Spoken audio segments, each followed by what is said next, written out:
Api di Bukit Menoreh. Karya Singgih Hadi Mintarja. Jilid 175.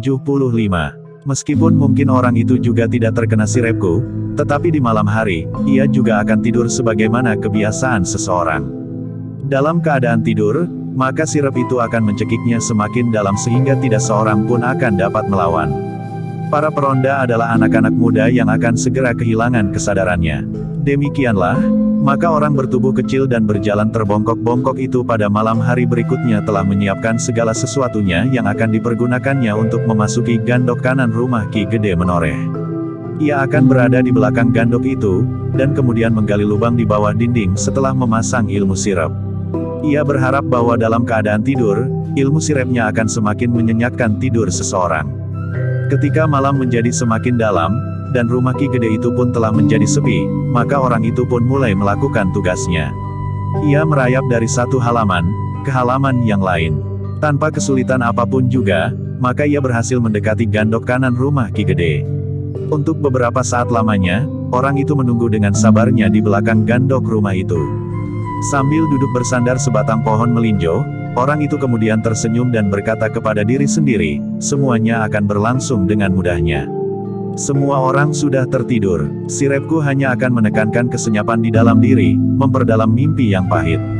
Tetapi orang bertubuh kecil itu tergesa-gesa. Ia tahu ada beberapa orang berilmu di rumah itu. Tetapi semuanya itu tidak mencegahnya untuk melakukan tugasnya. Tugasku sekarang menunggu orang-orang itu tidur, katanya di dalam hati. Mereka akan tidur nyenyak karena mereka tidak akan menyangka sesuatu akan terjadi. Dalam tidur sirepku menindihnya dalam kelelapan alangkah mudahnya. Para peronda itu pun akan tidur di gardu silang melintang. Orang bertubuh kecil itu tersenyum sendiri. Sementara itu untuk beberapa saat ia tetap masih duduk di bawah sebatang pohon melinjo. Sebenarnya lah rumah Ki Gede menjadi semakin sepi. Tidak terdengar lagi suara seseorang di dalam gandok itu. Gelagah putih yang menunggui Agung Sedayu dan Ki Waskita, ternyata sudah tertidur pula. Sementara Agung Sedayu sendiri sebagaimana juga Ki Waskita, yang memerlukan istirahat sebanyak-banyaknya telah berusaha pula untuk dapat tidur sebanyak-banyaknya. Lewat tengah malam, rasa-rasanya tidur pun menjadi semakin nyenyak.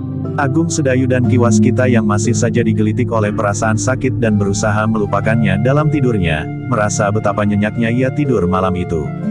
Rasa-rasanya angin malam telah menyusup di antara dinding-dinding gandok, menyapu wajah mereka dan luka-luka mereka sehingga rasa-rasanya mereka bagaikan dibuai oleh segarnya udara malam hari. Tidak seorang pun yang menyangka bahwa sesuatu akan terjadi. Semua orang yang ada di rumah Ki Gede itu tidak bersedia menghadapi lontaran ilmu sirep yang kuat. Mereka pergi ke pembarigan dan sebagaimana kebiasaan seseorang di malam, maka mereka pun telah tidur dengan lelap. Dalam keadaan yang demikian, maka ilmu sirep orang bertubuh kecil itu benar-benar telah membenamkan mereka yang tidur nyenyak itu semakin dalam ke dunia mimpi mereka tanpa berprasangka apapun juga. Sedangkan mereka yang meronda di gardu di depan rumah Ki Gede itu pun sama sekali tidak mampu melawan kekuatan sirep itu, sehingga mereka pun telah tertidur nyenyak. Orang bertubuh kecil itu menarik nafas dalam-dalam. Namun sebelum bertindak, ia pun masih sempat meyakinkan, apakah sirepnya telah mencengkam semua orang-orang berilmu. Orang itu pun tersenyum kecil. Pendengarannya yang tajam meyakinkannya, bahwa semua orang telah tertidur. Tidak ada satu suara tarikan nafas yang mencurigakannya. Demikianlah maka ilmu sirep yang ternyata telah dilontarkan oleh orang bertubuh kecil itu pun telah mencengkam seisi rumah Ki Gede Menoreh. Bahkan rumah-rumah di sebelah menyebelah pun telah terpercik oleh ilmu sirep itu pula. Baru ketika ia sudah yakin bahwa semua orang telah tertidur, maka ia pun mulai bergeser dari satu tempat ke tempat lain. Sekali lagi ia meyakinkan diri. Dengan hati-hati ia memasuki longkangan dan menyusuri dinding-dinding bilik dalam sebelah longkangan itu. Ternyata semuanya memang sudah tertidur nyenyak.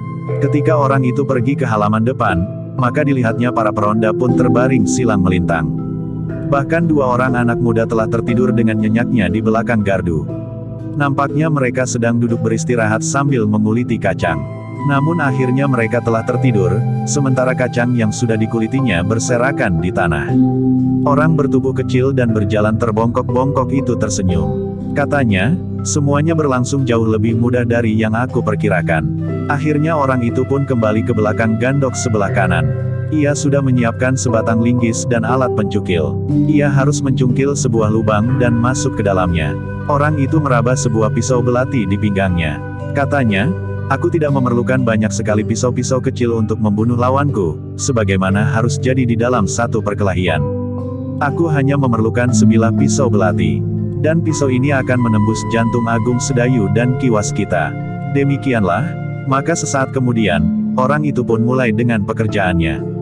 Cepat sekali, seperti mencungkil gula kelapa madon dari tawonan, sebangsa makanan yang banyak digemari. Sekali-sekali orang itu tersenyum kepada diri sendiri. Seolah-olah ia sudah berhasil dengan satu tugas yang berat, yang tidak dapat dilakukan oleh orang lain. Namun dalam pada itu, yang terjadi adalah di luar dugaan orang bertubuh kecil itu. Ketika ia sedang sibuk mencungkil batu-batu pada padon gandok Ki Gede, maka tiba-tiba saja ia mendengar suara tertawa lirih. Tidak jauh dari tempatnya, orang bertubuh kecil itu terkejut bukan buatan. Menurut perhitungannya, maka semua orang tentu sudah tertidur nyenyak. Tiba-tiba saja ia masih mendengar suara orang tertawa. Dengan tangkasnya orang itu pun segera meloncat berbalik. Diedarkannya pandangan matanya ke sekitarnya, menembus kegelapan malam dan menyusuri dinding halaman rumah Ki Gede. Tetapi orang itu tidak melihat seorang pun. Wajah orang bertubuh kecil itu menjadi tegang. Selangkah ia maju, diamatinya gerumbul di sebelah pohon melinjo tempat ia bersandar. Bahkan kemungkinan orang bertubuh kecil itu dengan tangkasnya telah meloncat menerkam gerumbul itu. Tetapi ia tidak menemukan seseorang. Sejenak suasana menjadi bening. Suara tertawa itu tidak terdengar lagi. Bahkan tidak ada suara apapun. Desir angin pun rasa-rasanya telah berhenti sama sekali. "Gila?" geram orang itu, "apakah aku mendengar suara hantu?" Untuk beberapa saat orang itu menunggu.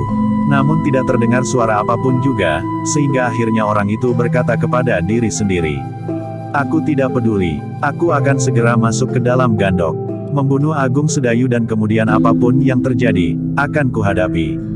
Karena itu, maka orang bertubuh kecil itu pun telah melanjutkan usahanya untuk melubangi padon gandok itu sebagaimana sering dilakukan oleh seorang pencuri. Namun telinganya telah tergelitik lagi oleh suara tertawa. Perlahan-lahan saja, namun tidak jelas dari mana arah suara itu. Orang bertubuh kecil itu benar-benar tidak menghiraukannya. Ia justru bekerja lebih keras. Ia harus segera dapat membuat sebuah lubang. Kemudian masuk ke dalamnya untuk membunuh Agung Sedayu dan Kiwas kita. Atau jika ia tidak sempat membunuh keduanya, maka sasaran utamanya adalah Agung Sedayu. Demikianlah, orang bertubuh kecil itu sama sekali tidak menghiraukan suara tertawa yang mengganggunya. Bahkan akhirnya orang itu menggeram, "Aku tidak sempat bermain-main dengan hantu dalam keadaan seperti ini." Karena itulah, maka ia pun telah bekerja semakin sibuk. Namun dalam pada itu, suara tertawa itu semakin lama menjadi semakin dekat, sehingga akhirnya suara itu benar-benar berada di belakangnya. Bahkan rasa-rasanya suara itu berdesah menyentuh tengkuknya. Dengan tangkasnya orang itu pun telah meloncat. Bahkan dengan garangnya ia telah mengayunkan linggisnya mendatar, menyambar sumber suara di belakangnya itu. Namun ayunan linggisnya itu sama sekali tidak menyentuh sesuatu. Bahkan oleh kekuatannya sendiri, orang itu telah terseret, sehingga hampir saja ia kehilangan keseimbangannya.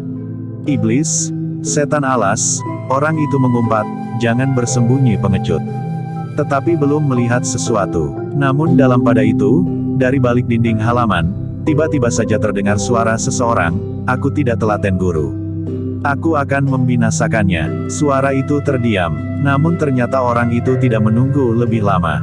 Sebelum orang yang diajak berbicara itu menjawab, maka tiba-tiba saja sesosok tubuh telah hinggap di atas dinding halaman. "Gila?" geram orang bertubuh kecil, "ternyata kau berada di belakang dinding." "Kami melihat tingkah lakumu lewat dari atas dinding," jawab bayangan di atas dinding halaman itu. Orang bertubuh kecil itu menjadi semakin tegang. Ia sadar bahwa orang yang mampu melepaskan diri dari pengaruh sirepnya itu tentu orang yang memiliki ilmu yang tinggi. "Ada juga orang-orang gila yang ternyata melihat kerja yang sedang aku lakukan," berkata orang bertubuh kecil itu di dalam hatinya. Namun orang itu tidak gentar. Orang yang berdiri di atas dinding halaman itu tentu bukan orang terbaik. Bukan Agung Sedayu dan bukan pula Kiwas kita. Namun ketika terbersit satu pertanyaan di dalam hatinya, ia menjadi gelisah, bagaimana jika justru gurunya? Tetapi orang yang berdiri di atas dinding itu masih muda meskipun ia belum melihat wajahnya dengan jelas. Tubuhnya agak gemuk dan tidak terlalu tinggi. Guru Agung Sedayu tentu sudah tua, berkata orang bertubuh kecil itu di dalam hatinya. Sementara itu, orang yang berada di atas dinding halaman itu pun segera meloncat turun. Dengan tangkasnya ia melenting langsung berdiri di hadapan orang bertubuh kecil dan agak terbongkok-bongkok itu. "Siapa kau?" bertanya orang bertubuh kecil itu. "Aku Swandaru Geni," jawab orang yang turun dari atas dinding halaman. "Apa kerjamu di sini, dan siapakah kau sebenarnya?" "Aku tidak akan ingkar, aku datang untuk membunuh Agung Sedayu dan Ki Waskita. Mereka telah membunuh saudara-saudara seperguruanku," jawab orang bertubuh kecil itu. Swandaru menggeram. Dengan nada tinggi ia bertanya, "Jadi kau saudara seperguruan bajak laut itu dan jika demikian kau juga saudara seperguruan Ki Tumenggung Prabadaru?" "Tepat," jawab orang itu, "namaku Lodra." Swandaru mengerutkan keningnya, nama itu memberikan kesan besar dan kekar. "Tetapi ternyata kau bertubuh kecil dan bahkan terbongkok-bongkok. Apa hubungannya nama dengan tubuhku? Aku memang besar, aku mempunyai ilmu yang tidak ada bandingnya. Karena itu, menyingkirlah. Aku akan membunuh Agung Sedayu dan Ki Waskita. Jika kau tidak mau menyingkir, maka kau akan aku binasakan," jawab orang bertubuh kecil yang bernama Lodra itu. "Jangan mengigau, kau berhadapan dengan Swandaru Geni, saudara seperguruan Agung Sedayu. Jika benar kau saudara seperguruan bajak laut yang terbunuh itu, maka kau akan berhadapan dengan aku. Perguruanmu dan perguruanku akan sekali lagi bertemu dalam arena perang tanding." "Bagus," orang bertubuh kecil itu hampir berteriak. "Kita akan melihat, siapakah yang sebenarnya akan menjunjung tinggi nama perguruan. Kau atau aku. Kita tidak akan dapat mengambil ukuran pertempuran antara Agung Sedayu dan saudara-saudaraku. Agung Sedayu bertempur di medan perang. Mungkin Agung Sedayu curang atau orang lain dengan curang membantunya, sehingga saudaraku itu terbunuh. Sedangkan para bajak laut itu pun tidak akan dapat dinilai dengan murni dalam pertempurannya melawan Agung Sedayu. Agung Sedayu telah dibantu oleh orang-orang tanah perdikan menoreh, sehingga akhirnya ketiga saudaraku itu terbunuh. Nah sekarang kau berhadapan dengan aku. Kita masing-masing akan menunjukkan sikap seorang laki-laki. Jangan mengigau, bersiaplah. Kita akan bertempur. Jangan takut ada orang yang akan membantuku. Semua orang sudah tidur nyenyak. Sedangkan yang tidak tertidur akan dapat menghargai sikapku sebagai seorang laki-laki, sehingga mereka tidak akan menggangguku," jawab Swandaru. Orang bertubuh kecil yang bernama Lodra itu pun segera bersiap. Ternyata bahwa linggis di tangannya itu adalah senjatanya. Karena itu, maka ia pun telah bersiap menghadapi segala kemungkinan. Dalam pada itu, di belakang dinding, Kiai Gringsing mendengarkan pembicaraan itu dengan jantung yang berdebar-debar. Jika orang yang sedang berusaha untuk mencungkil alas Padon Gandok itu benar-benar saudara seperguruan para bajak laut dan Ki Tumenggung Prabadaru dan memiliki ilmu yang setingkat dengan mereka, maka Swandaru akan mengalami kesulitan. Karena itu, maka Kiai Gringsing pun tidak akan dapat meninggalkan Swandaru, tetapi ia pun tidak ingin mempengaruhi pertempuran itu dengan kehadirannya. Karena itu, maka seperti yang telah dikerjakannya selama ia menunggu Lodra yang sedang sibuk dengan usahanya memasuki gandok itu dengan duduk di sebatang dahan di belakang dinding halaman. Dari tempatnya Kiai Gringsing akan dapat melihat apa yang terjadi. Sementara itu, sebenarnya lah orang-orang di tanah perdikan menoreh memang sedang tidur nyenyak. Mereka yang tidak menduga sama sekali akan kedatangan seseorang yang mampu melontarkan ilmu sirap yang tajam, telah tertidur nyenyak sejak sebelumnya. Apalagi ketika mereka terkena pengaruh sirap. Maka tidur pun rasa-rasanya menjadi semakin nyenyak, karena di dalam tidur, mereka tidak sempat melawan pengaruh sirap itu. Hanya Kiai Gringsing sajalah yang mula-mula mengenali sentuhan pengaruh sirap itu pada dirinya. Perlahan-lahan ia membangunkan Swandaru, dan membawanya keluar dari gandok sebelah kiri. Akhirnya dengan ketajaman pengenalan Kiai Gringsing atas sumber ilmu itu, akhirnya mereka menemukan Lodra di belakang gandok sebelah kanan sedang sibuk dengan usahanya memasuki gandok itu. Demikianlah, maka dengan jantung yang berdebaran, Kiai Gringsing menyaksikan dua orang di belakang gandok kanan itu sudah bersiap. Karena Lodra telah menggenggam linggisnya, maka Swandaru pun segera mengurai cambuknya pula.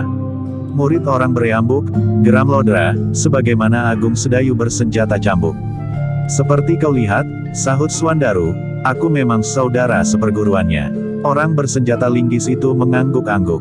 Dipandanginya cambuk di tangan Swandaru itu. Ada juga terbersit debar di jantungnya. Jika orang yang bernama Suandaru ini memiliki ilmu setingkat dengan Agung Sedayu, maka ia akan mengalami kesulitan untuk melawannya, sebagaimana Kitumenggung Prabadaru dapat dikalahkan oleh Agung Sedayu. Padahal orang bertubuh kecil itu tidak dapat ingkar bahwa kemampuannya masih jauh dari kemampuan Kitumenggung Prabadaru. Tetapi kecurangan itu tidak mustahil memang terjadi, berkata Lodra itu di dalam hatinya, sehingga dengan demikian Agung Sedayu tidak mengalahkannya dengan jujur. Karena itu, maka Lodra pun kemudian benar-benar telah bersiap untuk bertempur melawan saudara seperguruan Agung Sedayu yang bersenjata cambuk itu. Bahkan orang bertubuh kecil itu pun menganggap bahwa tingkat kemampuan Suandaru tentu berada di bawah kemampuan Agung Sedayu. Dengan demikian, maka sejenak kemudian, keduanya pun telah bersiap sepenuhnya. Ketika Suandaru mulai menggerakkan ujung cambuknya, maka orang bertubuh kecil itu pun telah bergeser. Kiai Gringsing menjadi semakin berdebar-debar. Tetapi ia tidak dapat berbuat banyak. Ia hanya dapat menyaksikan Suandaru bertempur melawan saudara seperguruan Kitumenggung Prabadaru dan ketiga orang bajak laut yang menurut keterangan Agung Sedayu sendiri, memang memiliki ilmu yang luar biasa. Demikianlah, maka keduanya pun kemudian mulai dengan serangan-serangan mereka. Meskipun keduanya belum melepaskan segenap ilmu mereka, namun Kiai Gringsing sudah dapat melihat bahwa orang bertubuh kecil itu memang memiliki dasar-dasar ilmu yang sangat dahsyat. Untuk beberapa saat keduanya masih saling menjajaki. Orang bertubuh kecil itu berloncatan dengan tangkasnya. Sementara Suandaru yang bertubuh gemuk itu bergerak dengan mantap. Cambuknya masih terayun-ayun. Namun cambuk itu masih belum meledak. Demikian pula orang bertubuh kecil itu, ia baru menjajaki lawannya dengan serangan-serangan yang sederhana.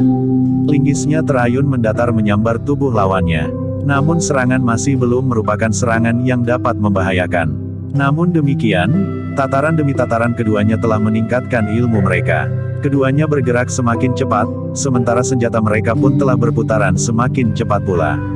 Meskipun Suandaru mempergunakan senjata yang lebih panjang dari senjata lawannya, tetapi kaki orang bertubuh kecil itu bagaikan tidak melekat di atas tanah. Loncatan-loncatannya semakin lama menjadi semakin cepat. Jika ujung cambuk Suandaru menyambar leher, maka dengan kecepatan yang mendahului ayunan ujung cambuk Suandaru orang itu merendah. Namun jika ujung cambuk Suandaru terayun menyerang kakinya, maka Lodra pun telah melenting. Tetapi jika ujung cambuk itu menghentak mematuk perutnya, Lodra dengan tangkasnya meloncat surut.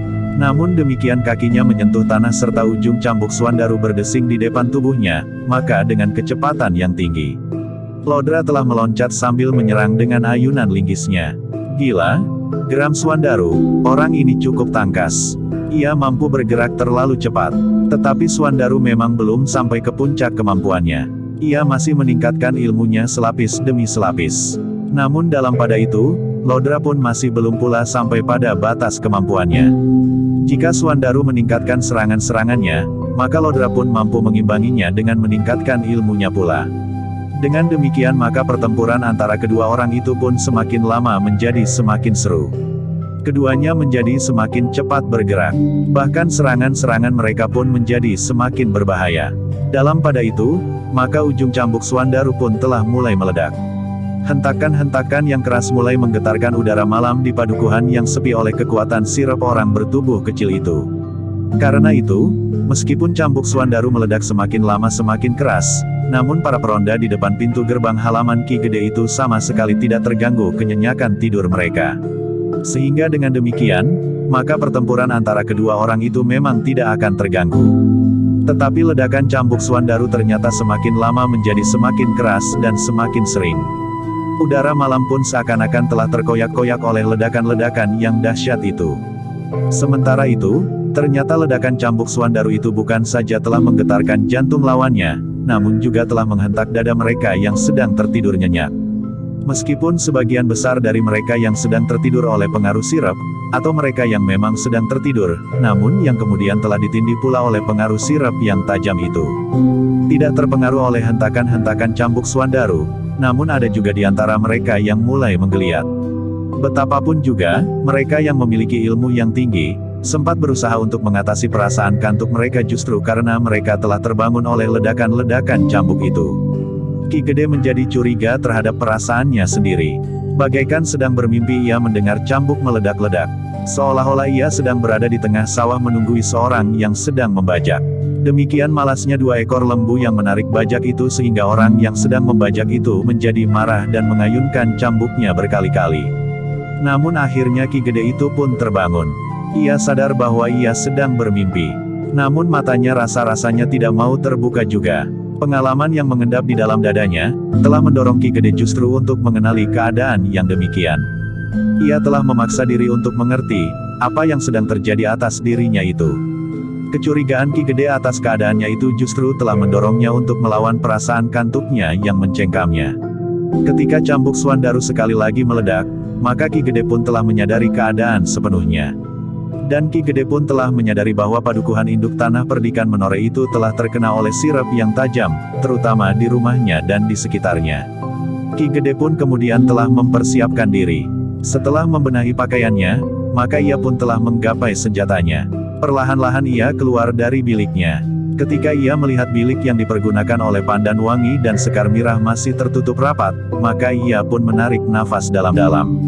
Apakah keduanya masih tertidur nyenyak? Bertanya Ki Gede di dalam hatinya. Tiba-tiba saja Ki Gede teringat tamu-tamunya yang ada di Gandok. Kiai Gringsing dan Swandaru. Bahkan tiba-tiba saja ia menjadi berdebar-debar ketika ia teringat kepada Agung Sedayu dan Ki Waskita di Gandok kanan, yang hanya ditunggui oleh Gelagah Putih. Karena itu, maka Ki Gede pun kemudian telah mengetuk pintu bilik Pandan Wangi dan Sekar Mirah. Semakin lama semakin keras sebagaimana suara ledakan cambuk Swandaru. Pandan Wangi, Sekar Mirah, panggil Ki Gede. Ternyata bahwa Pandan Wangi dan Sekar Mirah terbangun pula oleh suara cambuk Swandaru. Tetapi setiap kali matanya menjadi bagaikan terpejam lagi. Namun ketika terdengar nama mereka dipanggil maka rasa-rasanya mereka benar-benar telah terbangun. Pandan Wangi, Sekar Mirah, sekali lagi terdengar nama mereka disebut. Siapa? Bertanya Pandan Wangi yang memaksa diri untuk bangkit. Aku, terdengar suara di luar bilik, bangunlah. Ada sesuatu yang penting. Pandan Wangi mengusap matanya, tetapi ledakan cambuk itu telah terdengar lagi. Sekar Mirah pun telah bangkit pula. Sementara itu Pandan Wangi telah bertanya pula, apakah ayah di luar? Ya, aku. Bukalah, jawab Ki Gede. Pandan Wangi dan Sekar Mirah pun telah membenahi pakaian mereka sebentar. Kemudian seolah-olah telah menjadi gerak naluri. Keduanya telah mengambil senjata masing-masing. Pandan Wangi telah mengenakan pedang rangkapnya, sementara Sekar Mirah telah menjinjing tongkat baja putihnya. Keduanya pun kemudian telah membukakan pintu perlahan-lahan. Yang berdiri di depan pintu memang Ki Gede Menoreh yang telah menggenggam tombaknya pula. Apakah kalian merasakan sesuatu yang lain? Bertanya Ki Gede. Iya, ayah. Jawab Pandan Wangi, rasa-rasanya mataku tidak dapat terbuka. Sadarilah hal itu sepenuhnya, kemudian kau berdiri harus melawannya. Kita sudah dicengkam oleh ilmu sirep yang tajam, jawab Ki Gede. Pandan Wangi dan Sekar Mirah mengangguk-angguk. Mereka pun sependapat, bahwa mereka telah terkena sirep, sehingga dengan demikian maka mereka harus berusaha melawannya. Namun dalam pada itu, cambuk yang mereka dengar masih saja meledak-ledak. Dalam ketegangan itu terdengar suara Pandan Wangi, suara itu agaknya suara cambuk Kakang Swandaru. Agaknya Kakang Swandaru telah terlibat dalam pertempuran. Ya, jawab Ki Gede, karena itu, marilah. Kita akan melihat, apa yang terjadi. Ketiganya pun kemudian mempersiapkan diri. Dengan hati-hati mereka keluar dari dalam rumah Ki Gede lewat pintu butulan. Sementara itu, suara cambuk itu pun telah menuntun mereka, bahwa pertempuran telah terjadi di belakang Gandok sebelah kanan. Di Gandok itu Agung Sedayu dan Ki Waskita beristirahat, berkata Ki Gede.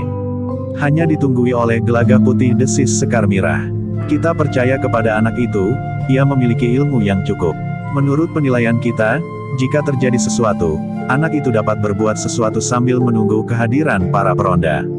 Tetapi kita melupakan ilmu sirep, berkata Ki Gede kemudian. Dengan tergesa-gesa mereka pun kemudian telah pergi ke belakang Gandok kanan. Namun dalam pada itu, Sekar Mirah telah tertegun sejenak. Dipandanginya pintu Gandok yang masih tertutup rapat. Ada niatnya untuk menengok ke dalam Gandok itu. Namun niatnya diurungkan, ia akan melihat lebih dahulu apa yang terjadi di belakang Gandok itu. Ketiga orang itu pun kemudian terhenti beberapa langkah dari arena pertempuran. Dengan jantung yang berdebaran mereka menyaksikan pertempuran yang sengit antara Swandaru dengan seseorang yang bertubuh kecil agak kebongkok-bongkokan. Namun dalam pada itu, selagi mereka bergeser mendekat, maka terdengar orang bertubuh kecil itu berkata, "Marilah." Ternyata dengan ledakan cambukmu kamu telah memanggil beberapa orang kawanmu atau saudaramu atau siapapun mereka. Majulah bersama-sama. Aku ingin melihat, apakah kalian akan dapat mengimbangi ilmuku. Tetapi suara Swandaru tidak kalah garangnya. Mereka tidak akan mengganggu perang tanding ini. Aku akan bertempur sendiri sampai aku berhasil membunuhmu. Orang bertubuh kecil itu tertawa. Katanya, "Jangan bermimpi sambil bertempur. Itu hanya akan memperipat kematianmu saja." Tetapi orang bertubuh kecil itu tidak dapat melanjutkan kata-katanya. Serangan Swandaru datang melandanya sehingga orang itu harus meloncat surut. Ki Gede menoreh, Pandan Wangi dan Sekar Mirah menyaksikan pertempuran itu dengan jantung yang berdebaran. Dalam pada itu, pertempuran itu pun semakin lama menjadi semakin seru.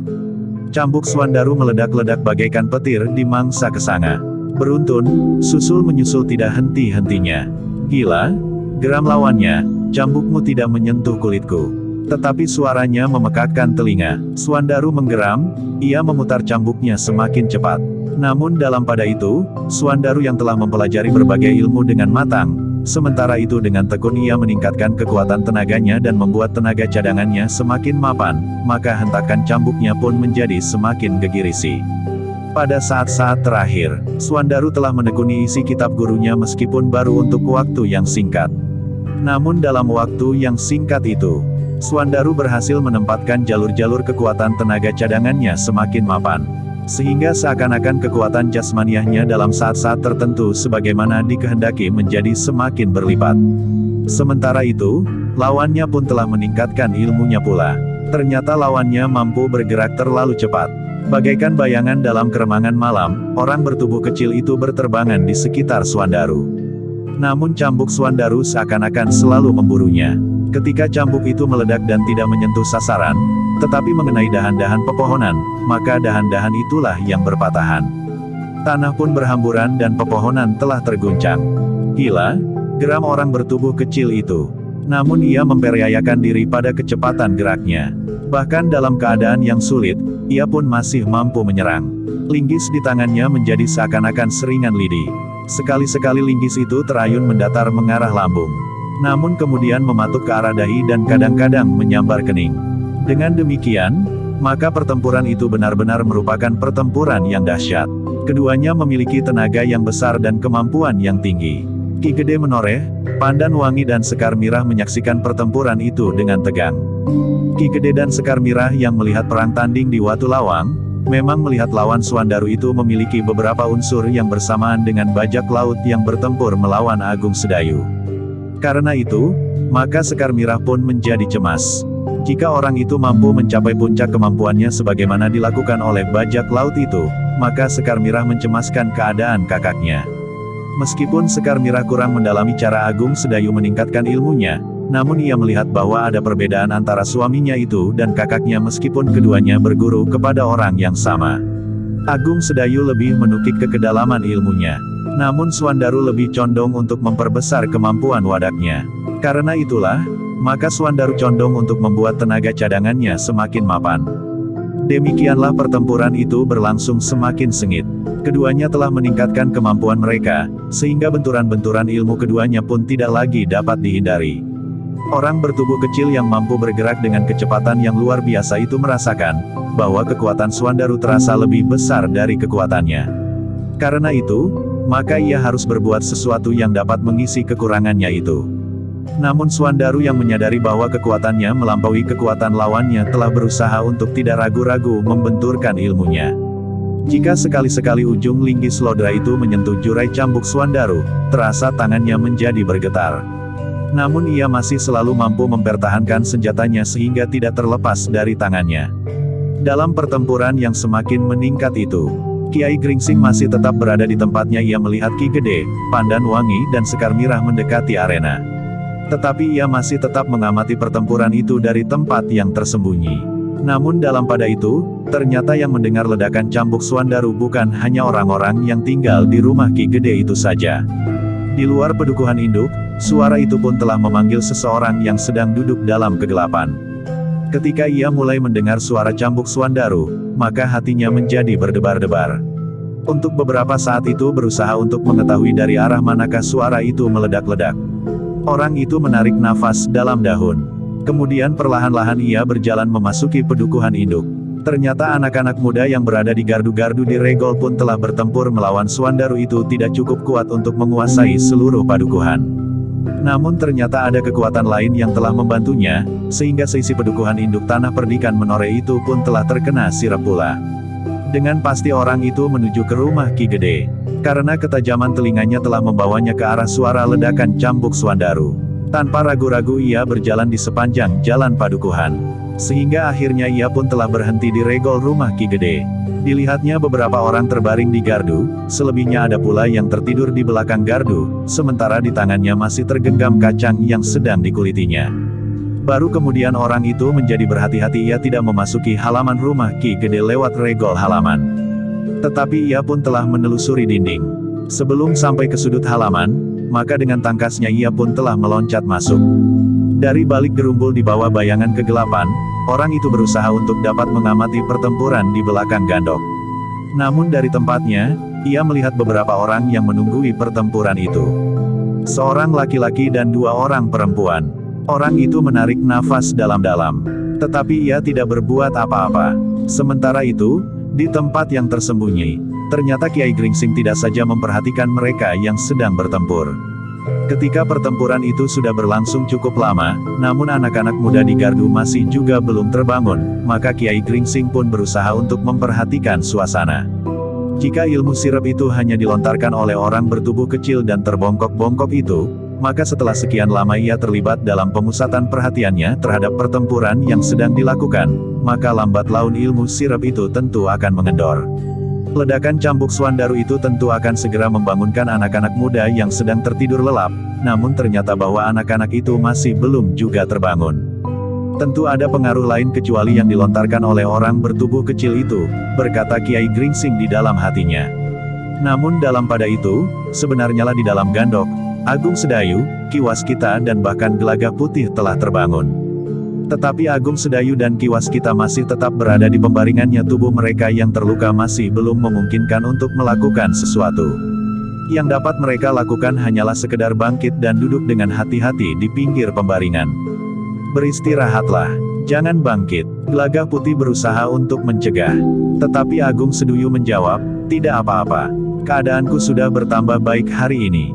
Gelagah Putih tidak memaksanya, namun perhatiannya tertuju sepenuhnya kepada suara cambuk yang meledak-ledak. Kakang Suandaru, desis Gelagah Putih. Agung Sedayu dan Ki Waskita mengangguk berbareng. Sementara itu Gelagah Putih pun berkata, apakah aku sebaiknya melihatnya? Agung Sedayu ragu-ragu sejenak, namun Gelagah Putih telah menjawabnya sendiri. Aku di sini saja menunggui Kakang Agung Sedayu dan Ki Waskita. Mungkin ada orang-orang yang curang memasuki bilik ini. Agung Sedayu tidak menjawab, namun ia pun sependapat, bahwa Gelagah Putih sebaiknya ada di dalam bilik itu saja. Mungkin di luar keadaannya sangat berbahaya. Agaknya pertempuran antara Suandaru dan lawannya itu pun telah mencapai puncak kemampuan masing-masing. Sebenarnya lah bahwa pertempuran antara Suandaru dan lawannya yang bertubuh kecil, agak terbongkok-bongkok itu berlangsung semakin seru. Cambuk Suandaru meledak semakin sering dan semakin keras. Dengan puncak kemampuannya Suandaru telah melecutkan cambuknya, sehingga udara pun bagaikan terguncang karenanya. Rasa-rasanya pepohonan bergoyang dan bahkan gandok kanan itu pun bagaikan tergetar oleh ledakan cambuknya.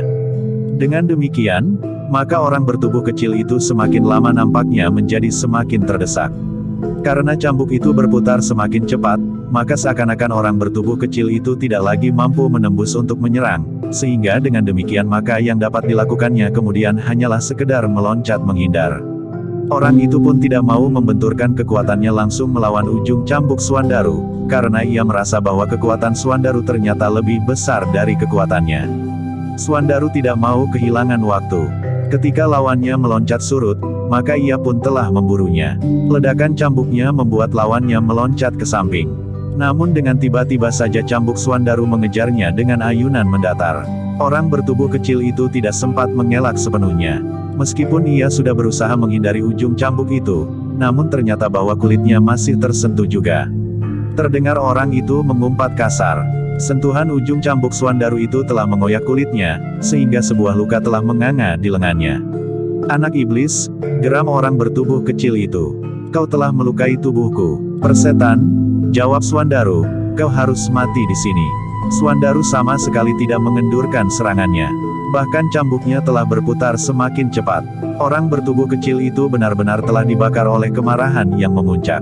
Maka tiba-tiba saja ia bergumam di dalam dirinya. "Apa boleh buat, kekuatan air, udara dan api itu masih baru aku mulai. Tetapi dalam keadaan seperti ini, aku akan mempergunakannya meskipun belum sempurna." Dalam pada itu, tiba-tiba saja orang bertubuh kecil itu meloncat menjauh. Hampir mendekati Ki Gede, Pandan Wangi dan Sekar Mirah yang kemudian telah bersiaga. Namun ternyata orang itu tidak mengganggu ketiganya. Untuk beberapa saat orang itu justru terdiam dengan wajah tegang. Namun dalam pada itu, sesuatu telah terjadi. Ilmu yang masih dalam wujud yang kasar itu telah menyerang Swandaru dengan kasar pula. Seakan-akan udara pun kemudian berputar seperti angin pusaran. Namun angin pusaran itu ternyata mengandung uap air yang panas. Swandaru terkejut. Ketika angin pusaran itu memburunya, maka ia pun meloncat surut. Tetapi sentuhan angin pusaran itu rasa-rasanya membuat kulitnya menjadi bagaikan terbakar. "Ilmu iblis yang mana lagi yang dipergunakan orang ini?" geram Swandaru.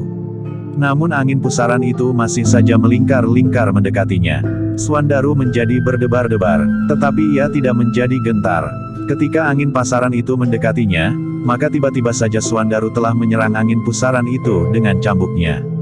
Cambuknya meledak dengan kerasnya, bagaikan petir yang meledak di langit. Udara pun tergetar karenanya dan gandok itu bagaikan terguncang. Ternyata ledakan cambuk Swandaru itu berpengaruh juga.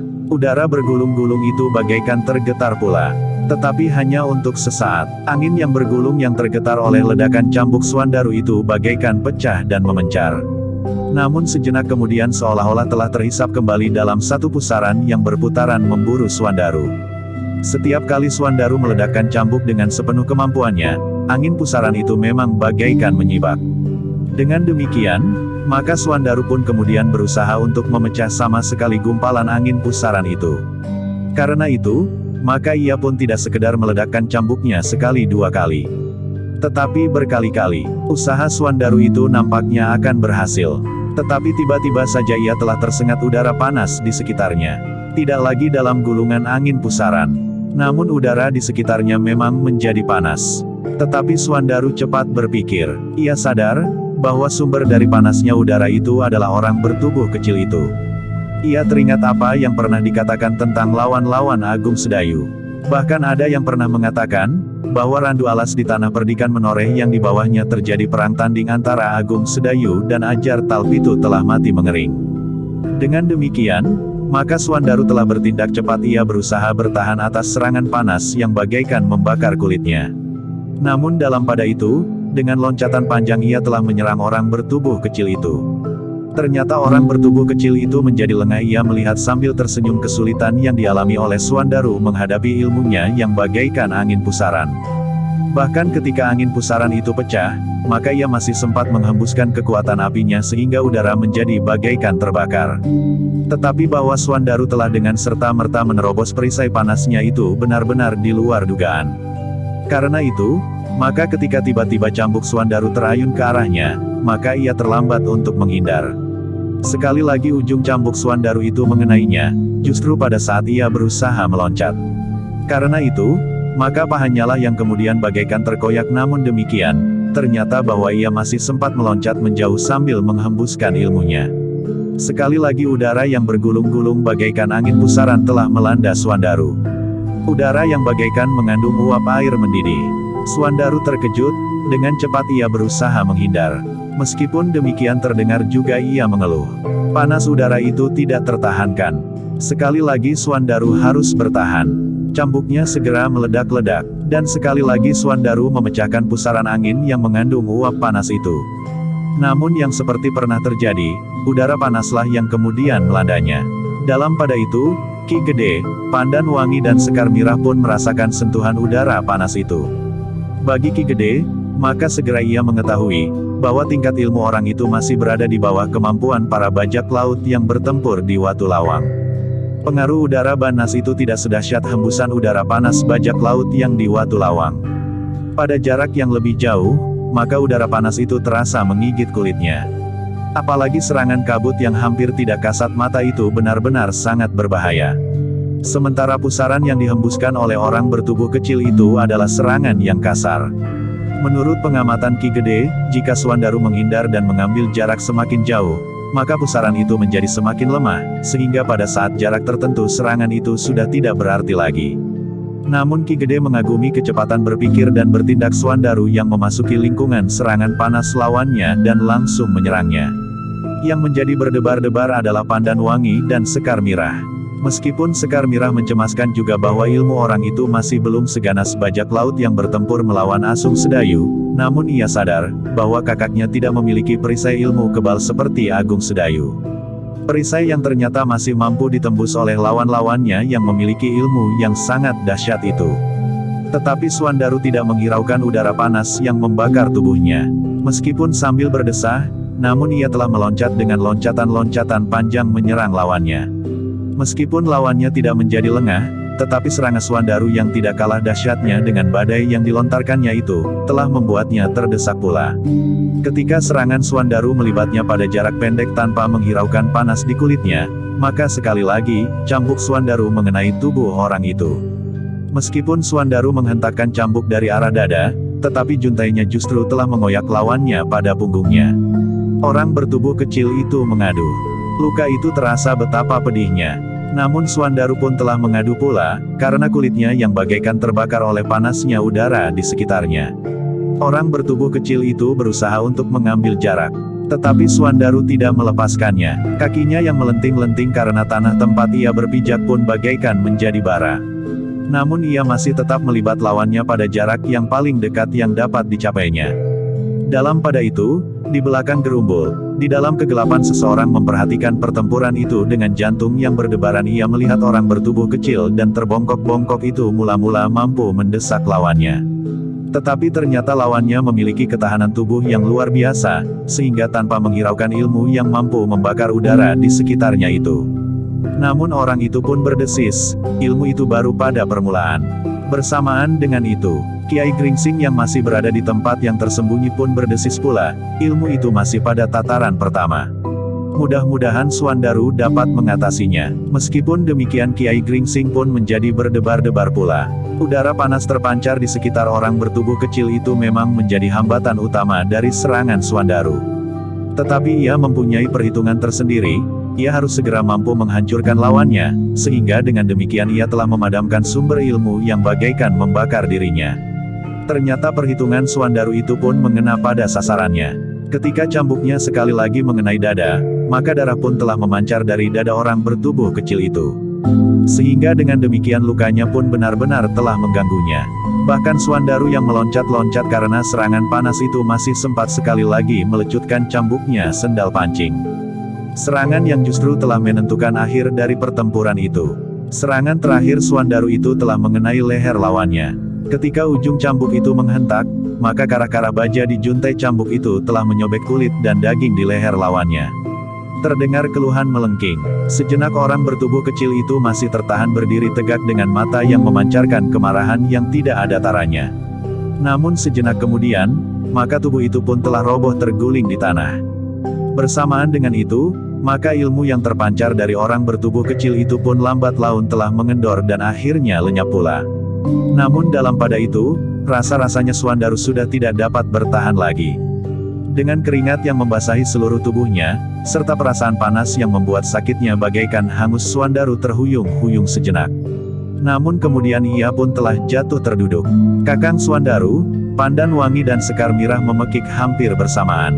Keduanya pun kemudian telah berlari bersama mendapatkan Suandaru yang terduduk itu. Ketika mereka berjongkok di sebelah Suandaru, mereka melihat wajah Suandaru yang tegang. Dengan gigi yang terkatup rapat, Suandaru berusaha untuk bertahan terhadap perasaan sakit yang mencengkam seluruh tubuhnya. Namun ketika Pandan Wangi dan Sekar Mirah memandanginya dengan cemas, Suandaru itu pun berusaha untuk tersenyum. "Aku tidak apa-apa." Kedua orang perempuan itu menarik nafas dalam-dalam. Terdengar Pandan Wangi berdesis, "Syukurlah Kakang Suandaru. Namun nampaknya sesuatu telah menyakiti Kakang pada saat pertempuran itu berlangsung. Orang itu memang gila, ia adalah saudara seperguruan bajak laut yang telah melukai Kakang Agung Sedayu. Ia memiliki kemampuan untuk udara di sekitarnya. Rasa-rasanya aku memang berada di neraka. Untunglah, aku mampu mengatasinya, langsung menghancurkan sumber ilmu itu sehingga akhirnya, maka seperti kau lihat, aku telah mengalahkan saudara seperguruan bajak laut itu. Pandan Wangi mengangguk-angguk, sementara Sekar Mirah pun menyahut, udara panas itu terasa dari luar arena pertempuran. Ternyata bahwa kebesaran nama perguruan Kitumenggung Prabadaru dan ketiga bajak laut itu tidak seimbang dengan kenyataan yang aku alami sekarang ini, berkata Swandaru. Sekar Mirah mengerutkan keningnya, meskipun ia tidak dapat menyebut dengan terperinci, tetapi ia merasakan tingkat ilmu orang yang bertempur melawan Swandaru itu berada di bawah tataran lawan Agung Sedayu. Ki Gede Menoreh yang kemudian mendekat pula, hanya dapat mengerutkan dahinya. Tetapi tidak ingin menyakiti perasaan Swandaru. Dalam pada itu, Ki Gede yang kemudian mendekati orang bertubuh kecil dan terbaring diam itu dengan hati-hati telah meraba tubuhnya. Namun tubuh itu rasa-rasanya telah menjadi beku. Ternyata luka-lukanya yang parah telah merenggut jiwanya. Luka pada leher orang itu telah menentukan segala-galanya. Kiai Gringsing yang masih saja berada di tempat yang tersembunyi menarik nafas dalam-dalam. Namun ia masih tetap berada di tempatnya. Rasa-rasanya ada sesuatu yang tidak wajar. Orang bertubuh kecil itu sudah dilumpuhkan, bahkan menurut pengamatan Kiai Gringsing dari tempatnya, orang itu agaknya telah terbunuh di peperangan. Namun rasa-rasanya pengaruh sirep itu masih saja mencengkam tanah perdikan Menoreh.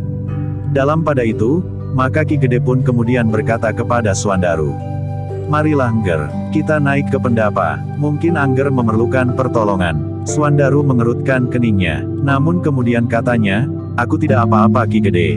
Hanya terasa panas yang telah menggigit tubuhku itu masih sedikit berpengaruh. Karena itu, marilah, Angger memerlukan istirahat," berkata Ki Gede. Namun agaknya Ki Gede pun sedang mencari seseorang. Dalam keadaan yang demikian, ia tidak melihat Kiai Gringsing. Tetapi sebelum Ki Gede bertanya, Swandaru telah berkata, "Guru berada di balik dinding. Agaknya aku memang memerlukan bantuan guru untuk perasaan sakit karena sentuhan udara dan uap panas itu." "Oh," Ki Gede mengangguk-angguk. Namun tiba-tiba saja mereka mendengar suara Kiai Gringsing lambat saja tanpa melihat orangnya, "Hati-hatilah. Dan biarlah aku di sini." Ki Gede mengerutkan keningnya. Ternyata bukan saja Ki Gede yang mendengar, tetapi juga Pandan Wangi, Sekar Mirah dan Swandaru. Karena itu, maka Swandaru pun tidak menunggu pertolongan Kiai Gringsing. Pandan Wangilah yang kemudian menolongnya berdiri dan memapahnya mendekati dinding gandok. "Duduklah bersandar dinding," berkata Ki Gede, "kita sedang menunggu sesuatu." Swandaru pun kemudian duduk bersandar dinding. Namun katanya kemudian, "Aku hanya memerlukan waktu beristirahat sebentar. Kemudian aku akan dapat berbuat sesuatu lagi menghadapi lawan." Dalam pada itu, di dalam gandok, Gelaga Putih mendengar pula percakapan itu, karena Swandaru berada dekat pada dinding gandok. Bahkan ia pun mendengar saat Swandaru meletakkan punggungnya pada dinding gandok itu. Gelaga Putih tidak dapat menahan diri untuk mengetahui apa yang terjadi. Hampir di luar sadarnya ia melekatkan mulutnya pada dinding gandok sambil bertanya, "Apakah kau tidak apa-apa Kakang Swandaru?" Swandaru dan orang-orang yang ada di luar gandok mendengar pertanyaan itu. Sementara itu Swandaru pun menjawab, "Tidak Gelaga Putih. Aku tidak apa-apa, syukurlah. Aku tetap di sini menunggui Kakang Agung Sedayu dan Ki Waskita. Mungkin ada orang yang dengan curang ingin berbuat jahat dengan memasuki bilik ini," berkata Gelaga Putih kemudian. "Tepat," berkata Swandaru, "kau tetap di situ menjaga mereka yang sedang terluka." Gelaga Putih tidak bertanya lagi. Sementara Swandaru pun berusaha untuk mengusir perasaan sakit yang masih terasa di tubuhnya. Tetapi usaha itu tidak segera berhasil. Perasaan sakit dan panas itu masih saja terasa menggigit kulit. Seakan-akan kulitnya benar-benar telah tersiram uap air yang sangat panas, sehingga kulitnya itu bagaikan terkelupas. Namun dalam pada itu, ternyata Kiai Gringsing tidak segera datang kepadanya untuk memberikan obat yang dapat mengurangi rasa sakit itu.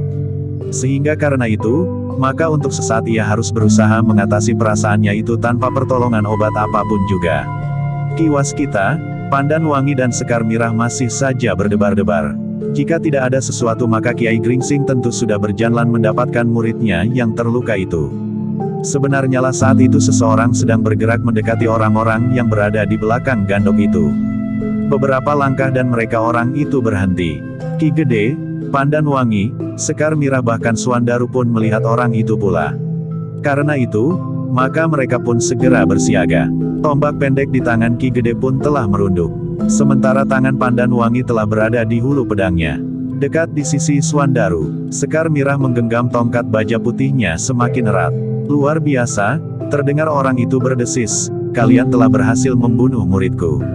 Aku melawannya seorang diri, tiba-tiba saja Suandaru menyahut. Ia berusaha berdiri tegak meskipun perasaan sakit di tubuhnya masih mencengkamnya. Namun dengan sekuat-kuatnya ia menahannya seakan-akan perasaan sakit itu telah lenyap sama sekali. Oh, orang yang baru datang itu mengangguk, kau benar. Aku salah ucap, aku memang melihat kau bertempur seorang diri. Jadi kau adalah gurunya? Bertanya Suandaru kemudian. Iya, aku adalah gurunya. Aku juga guru ketiga bajak laut yang terbunuh itu, dan aku jugalah guru Tumenggung Prabadaru, jawab orang itu. Bagus, sahut Suandaru, aku sudah siap.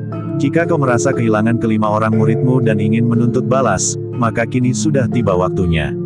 Tantangan Suandaru itu telah mengejutkan Ki Gede, Sekar Mirah dan apalagi Pandanwangi. Bagaimanapun juga, mereka mengetahui keadaan Suandaru.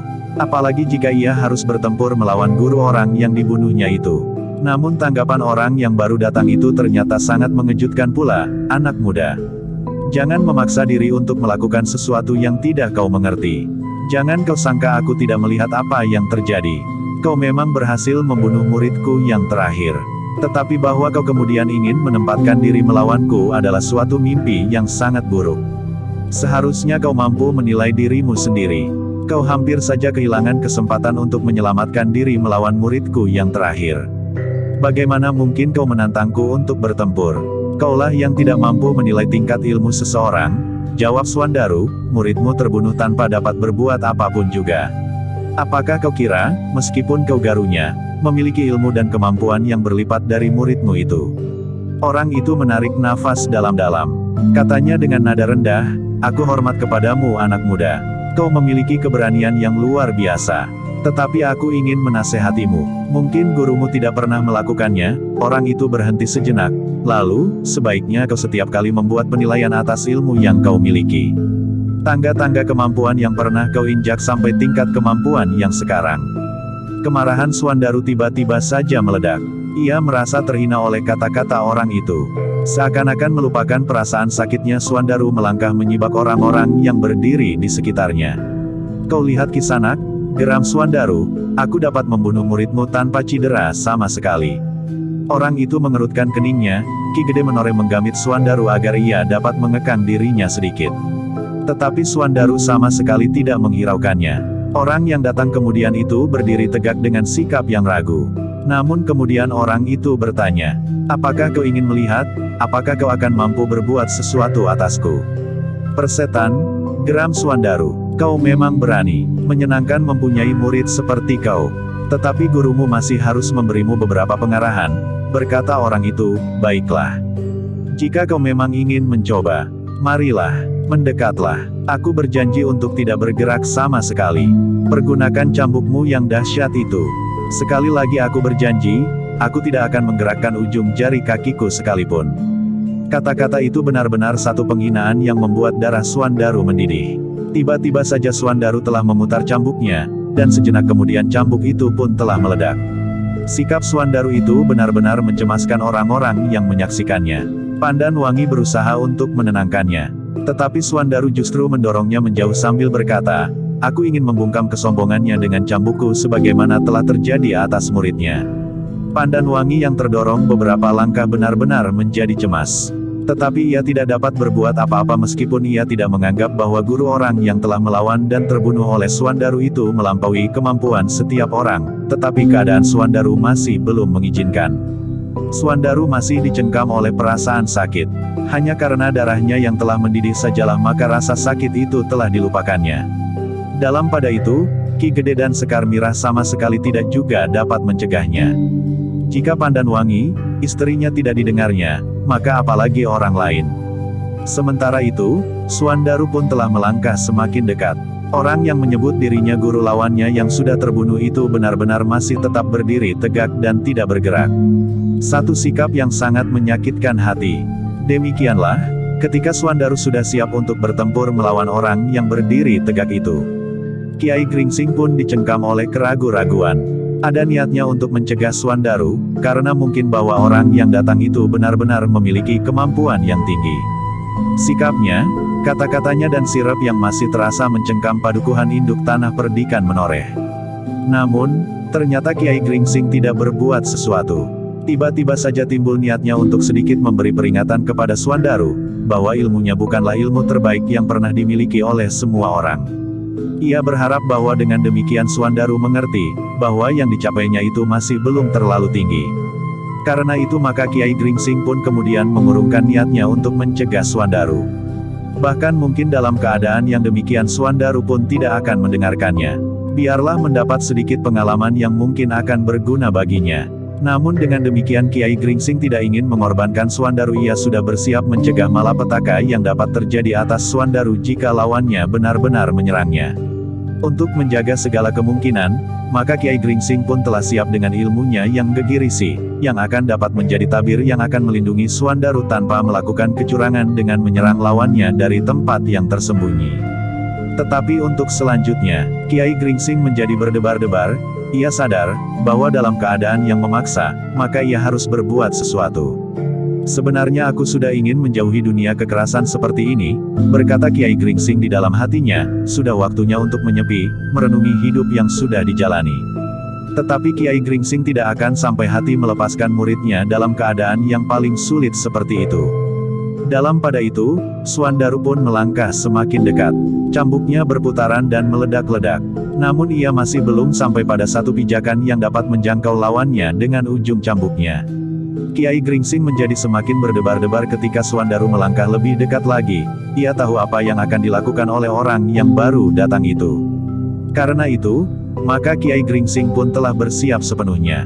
Namun menilik sikapnya, maka orang itu tidak akan melakukan serangan yang dapat menentukan keadaan Suandaru.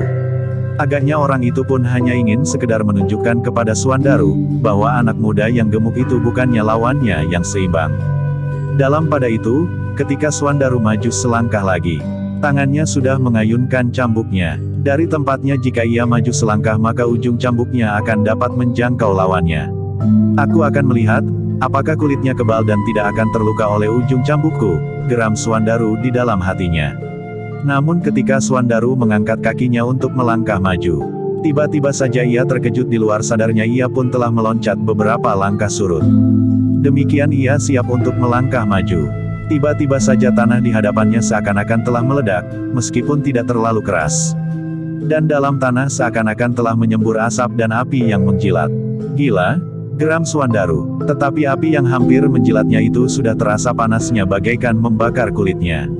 Sejenak Suandaru termangu-mangu, ketika ia melihat orang itu masih tetap berdiri di tempatnya, bahkan terdengar suara tertawanya meskipun tertahan, darah Suandaru menjadi semakin panas. Tiba-tiba saja ia ingin melakukannya lagi, dengan serta-merta, sebagaimana dilakukan atas lawannya yang terbunuh itu. Aku harus berbuat dengan cepat. Aku harus meloncat dan dengan serta-merta melecutnya. Jika cambukku mengenai tubuhnya, apalagi di tempat yang paling gawat, maka ia tidak akan mampu lagi melontarkan ilmu iblisnya itu. Sejenak Suandaru membuat ancang-ancang, tetapi sebenarnya lah bahwa tubuhnya masih terasa sakit. Namun hatinya yang sakit oleh penghinaan telah mendorongnya untuk melakukan sesuatu yang justru sangat berbahaya baginya. Sejenak kemudian maka Suandaru pun telah siap. Dengan menghentakkan kekuatannya, maka ia pun telah siap meloncat. Tangannya pun telah terangkat untuk mengayunkan cambuknya dilambari dengan segenap kekuatan ilmu yang ada padanya.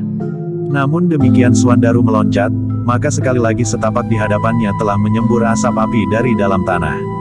Bagaimanapun juga, asap dan api yang panas itu telah menghentikan langkah Suandaru.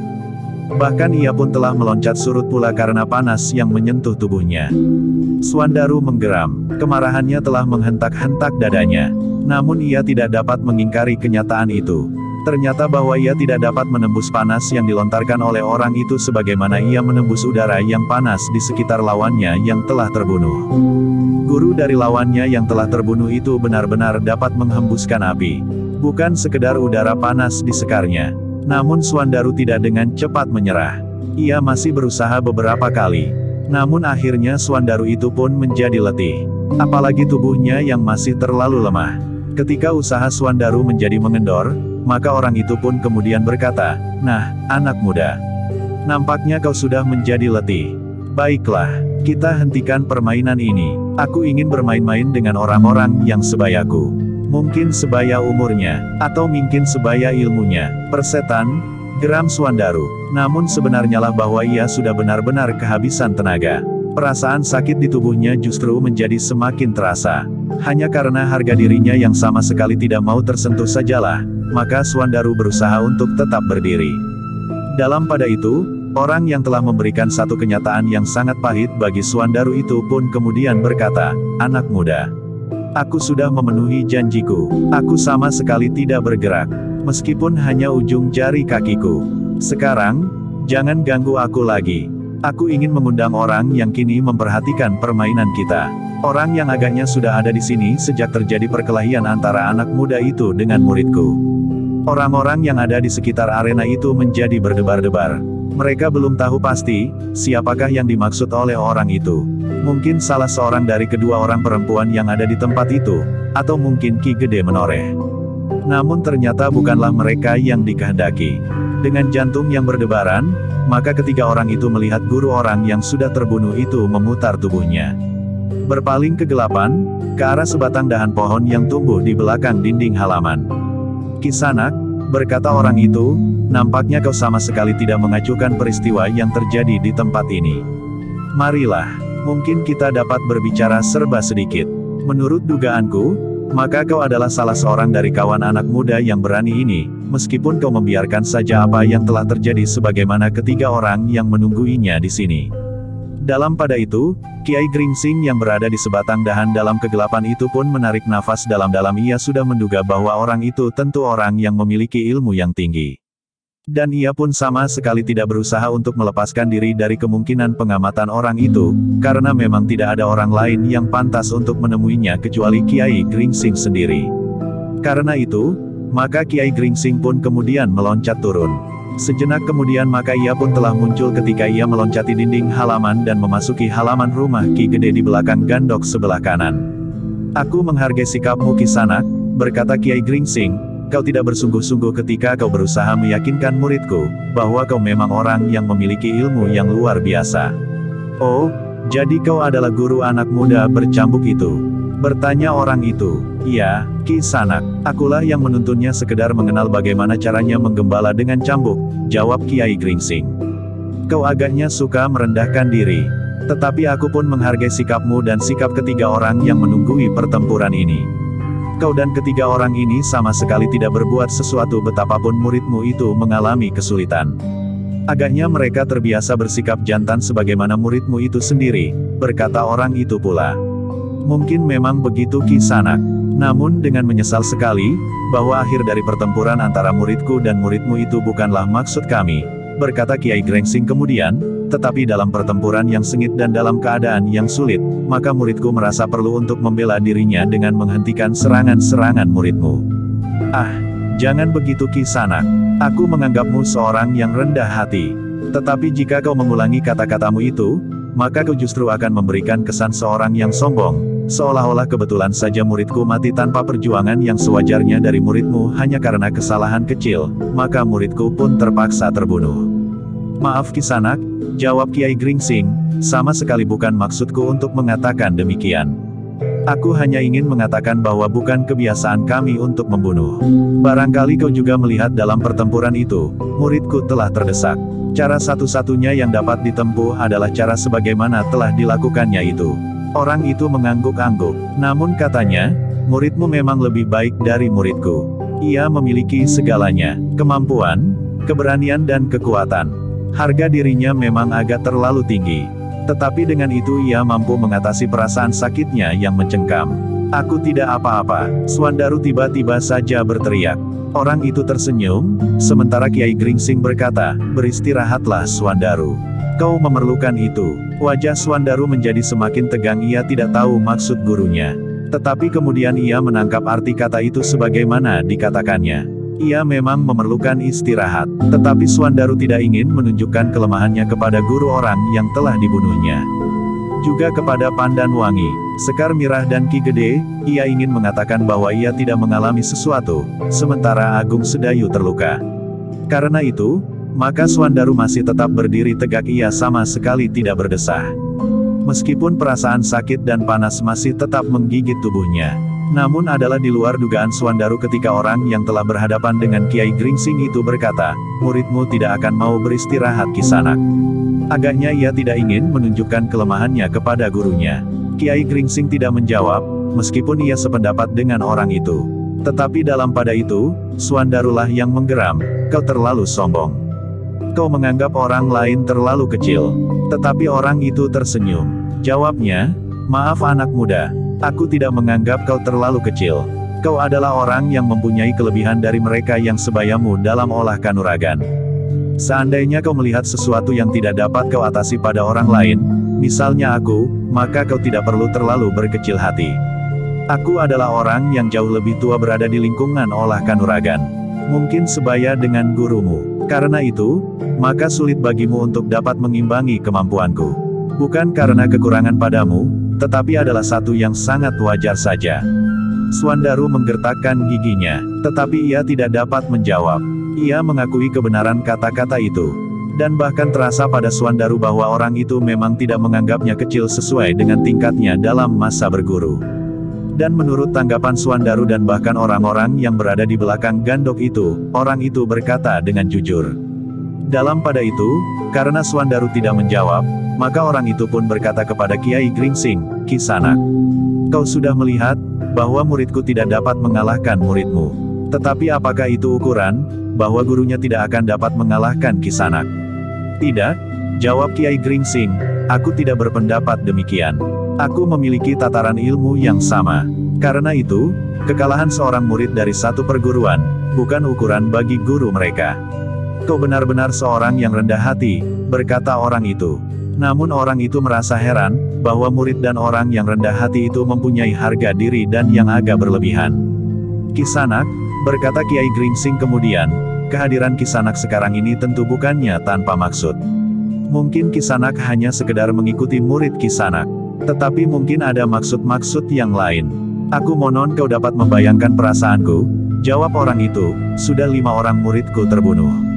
Tumenggung Prabadaru terbunuh oleh Agung Sedayu yang ternyata adalah murid Kisanak.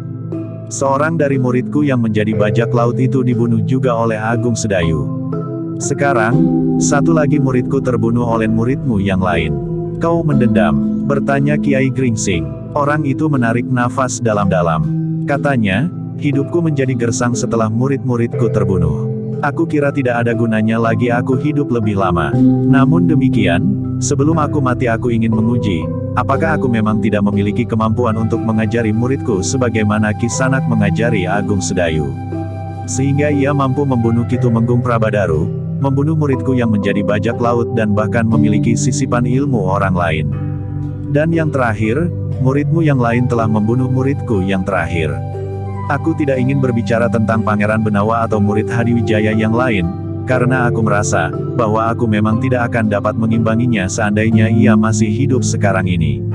Kisanak, berkata Kiai Gringsing, apakah kentunganmu jika mengetahui tingkat kemampuanmu dibandingkan dengan kemampuanku? Jika kau kalah, maka kau akan mati sebagaimana kau inginkan. Tetapi jika kau menang dan berhasil membunuh aku, lalu apa yang akan kau perbuat? Membunuh diri? Tidak, aku tidak akan membunuh diri, berkata orang itu. Lalu, jika aku menang dan berhasil membunuhmu, maka aku justru berharap bahwa aku akan mempunyai pijakan kepercayaan baru atas diriku sendiri. Mungkin hidupku tidak lagi terasa gersang. Mungkin aku akan mengambil murid-murid baru di dalam padepokanku yang terpencil. Atau mungkin aku ingin mengambil muridmu yang luar biasa itu dan menempanya menjadi seorang yang memiliki ilmu yang melampaui kemampuanku. Persetan, geram Swandaru. Orang itu berpaling kepada Swandaru sambil tersenyum.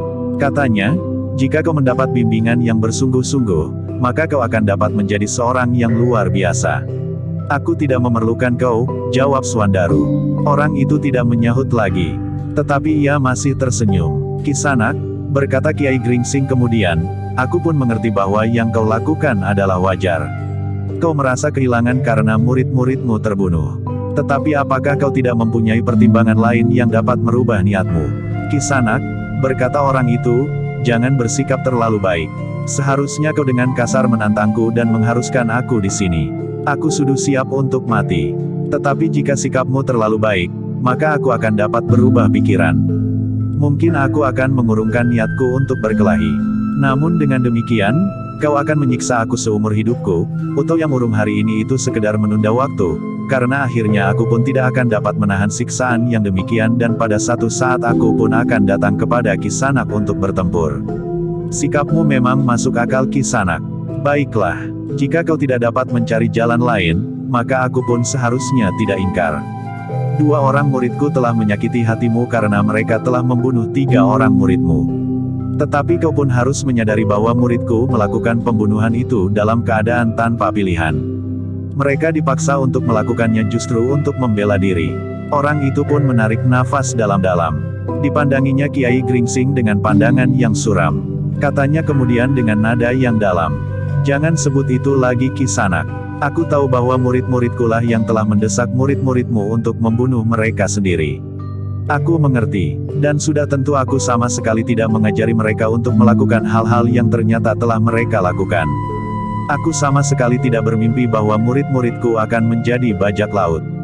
Aku berbangga bahwa seorang dari muridku telah mengabdikan diri dan bahkan menjadi seorang tumenggung.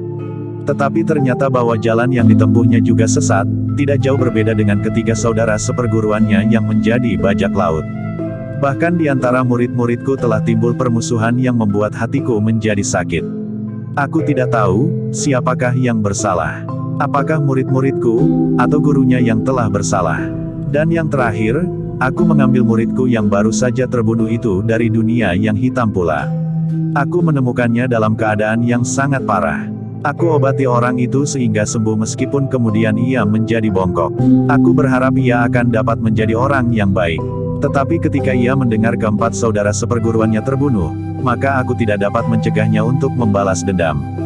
Tetapi akhirnya sebagaimana telah terjadi, orang bongkok itu telah mati. Kiai Gringsing mengangguk-angguk, namun ia pun masih bertanya, tetapi kenapa kau sendiri sekarang melakukan? Aku sudah kehilangan segala-galanya. Buat apa aku tetap hidup di padepokan terpencil itu? Nampaknya sudah jelas, bahwa semua muridku akan menjadi orang-orang terbuang menurut penilaian sewajarnya.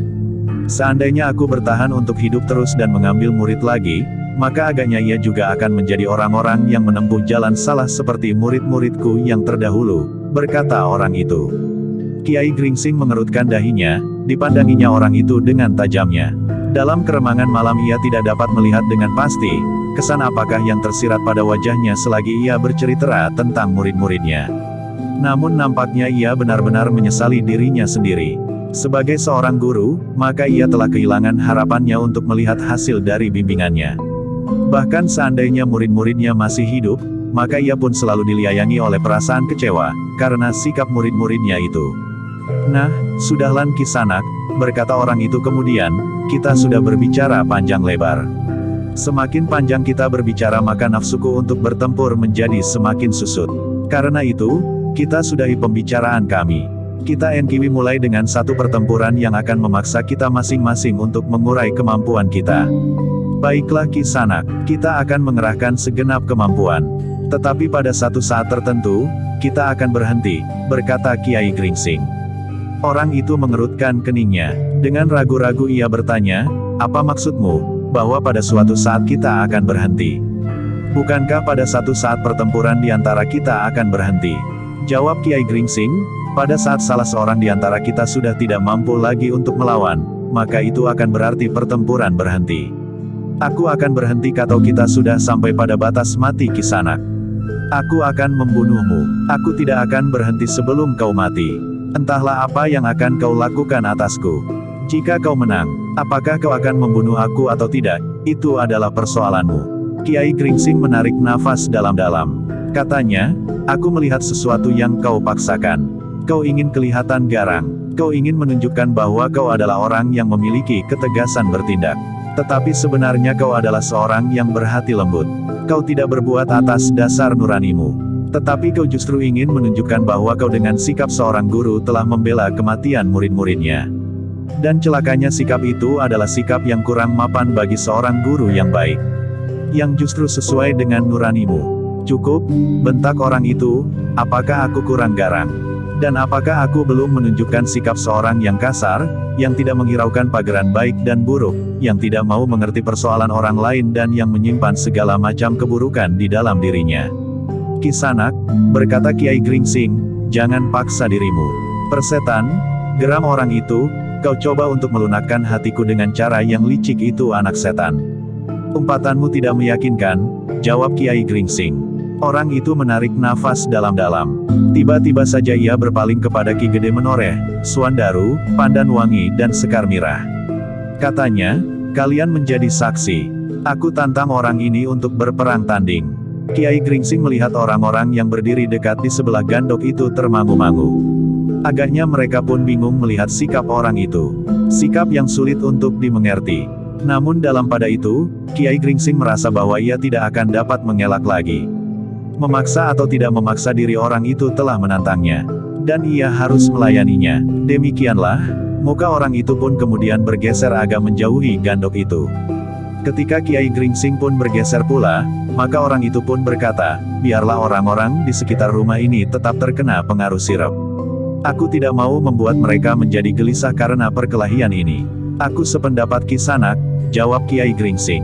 Nah, kalau kau ingin mempergunakan cambukmu seperti muridmu, aku tidak berkeberatan, berkata orang itu. Mungkin nanti, tetapi sekarang belum, sahut Kiai Gringsing. Orang itu menarik nafas dalam-dalam. Namun ia pun kemudian bersiap untuk benar-benar bertempur melawan Kiai Gringsing.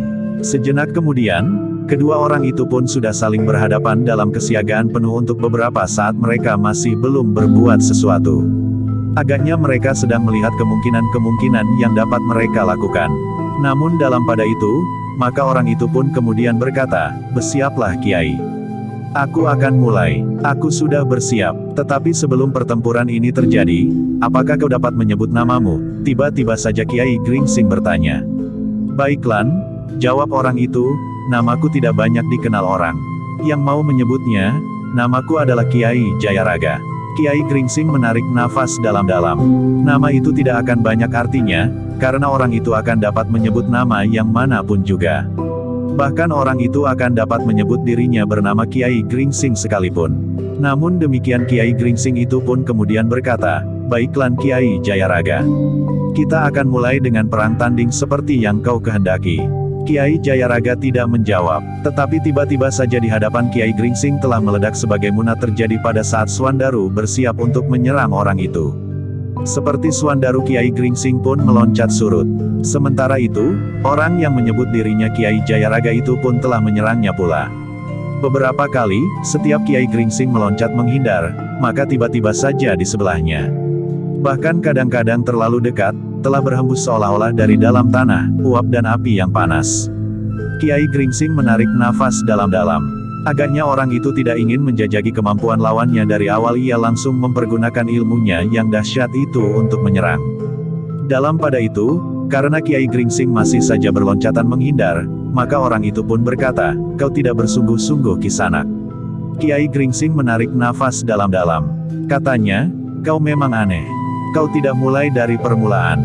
Kau langsung menusuk ke ujung kemampuan kita. Baiklah, jika demikian, maka kita akan langsung mempergunakan puncak-puncak kemampuan kita. Kita tidak perlu berbasa-basi, jawab orang itu, aku tahu, bahwa kau memiliki ilmu yang luar biasa. Nah, sekarang saatnya kau mempergunakannya. Jika benar pendengaranku, maka yang telah membunuh orang yang menyebut dirinya Kakang Panji di medan perang Prambanan adalah Guru Agung Sedayu. Agaknya kaulah yang telah melakukannya. Wajah Kiai Gringsing menegang sejenak. Orang itu ternyata mengetahui tentang kematian orang yang menyebut dirinya Kakang Panji. Aku tidak ingkar Kisanak, jawab Kiai Gringsing. Nan, bukankah aku tidak perlu menjajaki ilmumu dari tataran permulaan, kecuali jika orang yang membunuh Kakang Panji itu Guru Agung Sedayu yang lain. Tidak ada gurunya yang lain. Kisanak, sahut Kiai Gringsing, tetapi ia tidak terpancang kepada unsur-unsur ilmu yang aku berikan saja. Ia mencari sendiri dan mengembangkannya. Orang yang menyebut dirinya Kiai Jayaraga itu tidak menjawab. Tetapi serangannya menjadi semakin sering sehingga Kiai Gringsing menjadi semakin cepat berloncatan. Namun ketika serangan itu menjadi semakin cepat, maka Kiai Gringsing tidak lagi menghindarinya. Dibiarkannya saja tubuhnya terjilat oleh uap dan api yang bagaikan memancar dari dalam tanah. Namun setiap kali nampak seolah-olah dari tubuh Kiai Gringsing itu berguguran tepung yang berwarna kekuning-kuningan. Bukan main, desis orang itu. Namun dalam pada itu, orang itu pun melihat Guru Agung Sedayu itu mengusap pergelangan tangannya. Ia mempunyai penangkal yang tidak tertembus oleh ilmuku. Namun dalam pada itu, orang itu pun tidak terhenti oleh kegagalan itu. Dengan tangkasnya ia telah meloncat mendekati lawannya. Dengan telapak tangan terbuka ia menyerang. Tetapi tidak untuk mempergunakan sisi telapak tangannya. Tetapi benar-benar mempergunakan telapak tangannya. Kiai Gringsing tidak membiarkan tubuhnya disentuh. Agaknya kemampuan yang terpancar dari telapak tangannya itu lebih ganas dari uap dan api yang seolah-olah menyembur dari dalam tanah. Karena itu, maka Kiai Gringsing terpaksa meloncat menghindar. Ia sadar, sentuhan telapak tangan itu akan mempunyai arti yang gawat bagi tubuhnya. Dalam serangan-serangan berikutnya, maka gerak orang yang menyebut dirinya Kiai Jayaraga itu menjadi semakin cepat. Jika tangannya yang menyambar Kiai Gringsing itu tidak mengenai sasaran, tetapi menyentuh batang pepohonan, maka nampak asap yang mengepul. Telapak tangan itu akan membekas pada batang-batang pepohonan, sebagaimana tersentuh bara. Ki Gede, Pandan Wangi dan Sekar Mirah menyaksikan pertempuran itu dengan hati yang berdebar-debar. Sementara itu Swandaru berdiri tegak dengan jantung yang berdenyut semakin keras. Dalam pada itu, yang berada di gandok pun menjadi berdebar-debar pula. Agung Sedayu menjadi gelisah dan Ki Waskita pun menjadi tegang. Aku ingin menyaksikan pertempuran itu, berkata Agung Sedayu. Jangan, Ki Waskitalah yang mencegahnya, kau masih terlalu lemah, Agung Sedayu.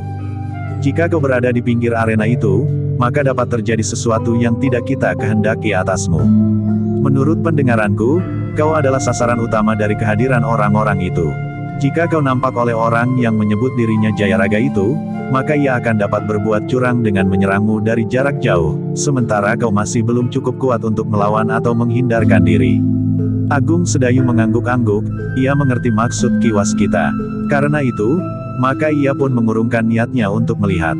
Swandaru menyaksikan pertempuran itu dengan perasaan yang bergejolak. Ada semacam kebanggaan di dalam dirinya tentang gurunya. Namun di samping itu terbersit pula kebanggaannya terhadap dirinya sendiri. Dengan tidak sadar, Swandaru berharap, bahwa pada suatu saat nanti, ia akan memiliki kemampuan seperti gurunya. Yang tidak terbakar oleh panasnya uap dan api yang terpancar dari ilmu orang yang menyebut dirinya Jayaraga itu. Apakah yang dapat dilakukan oleh lawannya? Jika tubuh guru tidak dapat disengat oleh perasaan panas, berkata Swandaru di dalam hatinya. Namun ia pun kemudian melihat, bahwa Kiai Gringsing telah berusaha untuk menghindari serangan-serangan telapak tangan lawannya. Agaknya Kiai Gringsing benar-benar tidak mau disentuh oleh tangan itu. Dalam pada itu, pertempuran antara kedua orang yang berilmu tinggi itu pun menjadi semakin seru. Kiai Gringsing masih saja menghindari sentuhan telapak tangan lawannya. Namun ia bukan sekedar menghindari, tetapi dengan tangkasnya pula Kiai Gringsing telah menyerang lawannya pula. Telapak tangan Kiai Gringsing pun ternyata terbuka seperti lawannya. Tetapi jari-jarinya benar-benar merapat. Dengan jari-jarinya yang merapat itu Kiai Gringsing menyerang lawannya. Dalam serangan yang semakin cepat, maka sulitlah kedua belah pihak untuk benar-benar menghindarkan diri dari sentuhan serangan lawannya. Karena keduanya mampu bergerak secepat pusaran angin. Karena itu, maka tangan kedua orang itu sekali-sekali dapat menyentuh lawannya pula. Jika telapak tangan orang yang menyentuh dirinya Kiai Jayaraga itu menyentuh tubuh Kiai Gringsing, maka rasa-rasanya kulitnya bagaikan terkelupas. Bahkan terlihat asap yang mengepul sekilas dan bau pakaian Kiai Gringsing yang bagaikan tersentuh api. Pakaian Kiai Gringsing termakan oleh panasnya telapak tangan lawanaya, desis Swandaru dan orang-orang yang berdiri di pinggir arena itu. Itu tidak terjadi oleh uap dan api yang menyembur dari dalam tanah. Kulitnya pun telah terbakar, gumam Ki Gede. Namun mereka menjadi semakin tegang ketika mereka melihat akibat sentuhan tangan Kiai Gringsing. Meskipun tangan Kiai Gringsing tidak membakar seperti tangan lawannya, tetapi tubuh Kiai Jayaraga yang tersentuh tangan Kiai Gringsing telah terkoyak karenanya. Tubuh itu bagaikan tergores oleh tajamnya pusaka setipis daun ilalang. Terdengar kedua orang itu berdesis. Tetapi mereka masih bertempur semakin dahsyat. Keduanya mampu bergerak seperti putaran baling-baling ditiup badai. Luar biasa, desis Ki Gede. Sementara itu Pandan Wangi dan Sekar Mirah hanya dapat menarik nafas dalam, sementara Suandaru mulai berangan-berangan tentang dirinya sendiri. Dalam pada itu, maka pertempuran itu pun semakin lama semakin cepat sehingga seakan-akan telah kehilangan bentuknya. Keduanya hanya bagaikan bayangan di kelamnya malam. Terbang menyambar-nyambar dengan tangan yang mengembang. Bahkan tangan-tangan mereka pun seakan-akan telah berubah menjadi berpasang-pasang mengelilingi seluruh tubuh mereka masing-masing. Namun akhirnya keduanya menjadi jemu dengan cara yang menguras tenaga itu. Ternyata Kiai Jayaraga itu pun berkata, "Hei, apakah kita akan melanjutkan permainan ini? Luka-luka di tubuhku menjadi berdarah. Sementara luka-luka di tubuhku telah mengelupas kulit dan daging. Tetapi cara begini tidak akan dapat mengakhiri pertempuran ini dengan cepat. Jadi bagaimana yang kau inginkan? Bukankah kita masing-masing telah dapat saling melukai? Siapa yang lukanya menjadi lebih banyak dan memenuhi tubuhnya, maka ia akan kehilangan kesempatan untuk menang dalam pertempuran itu. Karena orang itu akan kehabisan tenaga," sahut Kiai Gringsing. "Tetapi aku menjadi jemu. Pertempuran begitu tidak menarik," berkata Kiai Jayaraga, "tetapi terserah kepadamu jika kau memang ingin bertempur seperti ini. Tubuhku sudah cukup kau lukai. Aku tidak mau lagi tergores oleh tanganmu. Mau atau tidak mau aku akan melakukannya. Kecuali jika kau menyerah," berkata Kiai Gringsing. "Jangan seperti anak kecil," berkata Kiai Jayaraga, "betapapun kau merendahkan dirimu tetapi aku kira kau akan berusaha untuk tetap hidup. Kecuali jika terpaksa karena kau tidak mampu lagi bertahan. Aku masih mampu mengimbangi kecepatan gerakmu. Aku memang terluka oleh apimu. Tetapi kau pun terluka oleh tusukan tanganku. Ternyata kekebalanku terhadap uap dan apimu yang menyembur dari dalam tanah itu tidak mampu menahan panas di telapak tanganmu," jawab Kiai Gringsing sambil mengelak ketika lawannya menyerangnya dengan telapak tangannya mengarah keningnya. "Jangan keningku," desis Kiai Gringsing. "Persetan," geram orang itu, "aku akan bersungguh-sungguh. Terserah kepadamu, apakah kau akan bersungguh-sungguh atau tidak. Kau terlalu baik, kau selalu memperingatkan lawanmu jika kau akan melakukan sesuatu yang berbahaya bagi lawanmu," berkata Kiai Gringsing. Tetapi orang itu menggeram. Katanya, "Jangan merajuk, bersiaplah. Aku tidak mau bertempur seperti kanak-kanak ingusan. Jika kita mempergunakan cara ini, maka 3 hari 3 malam kita tidak akan selesai. Apakah kau tidak tahan bertempur 3 hari 3 malam? Bertanya Kiai Gringsing.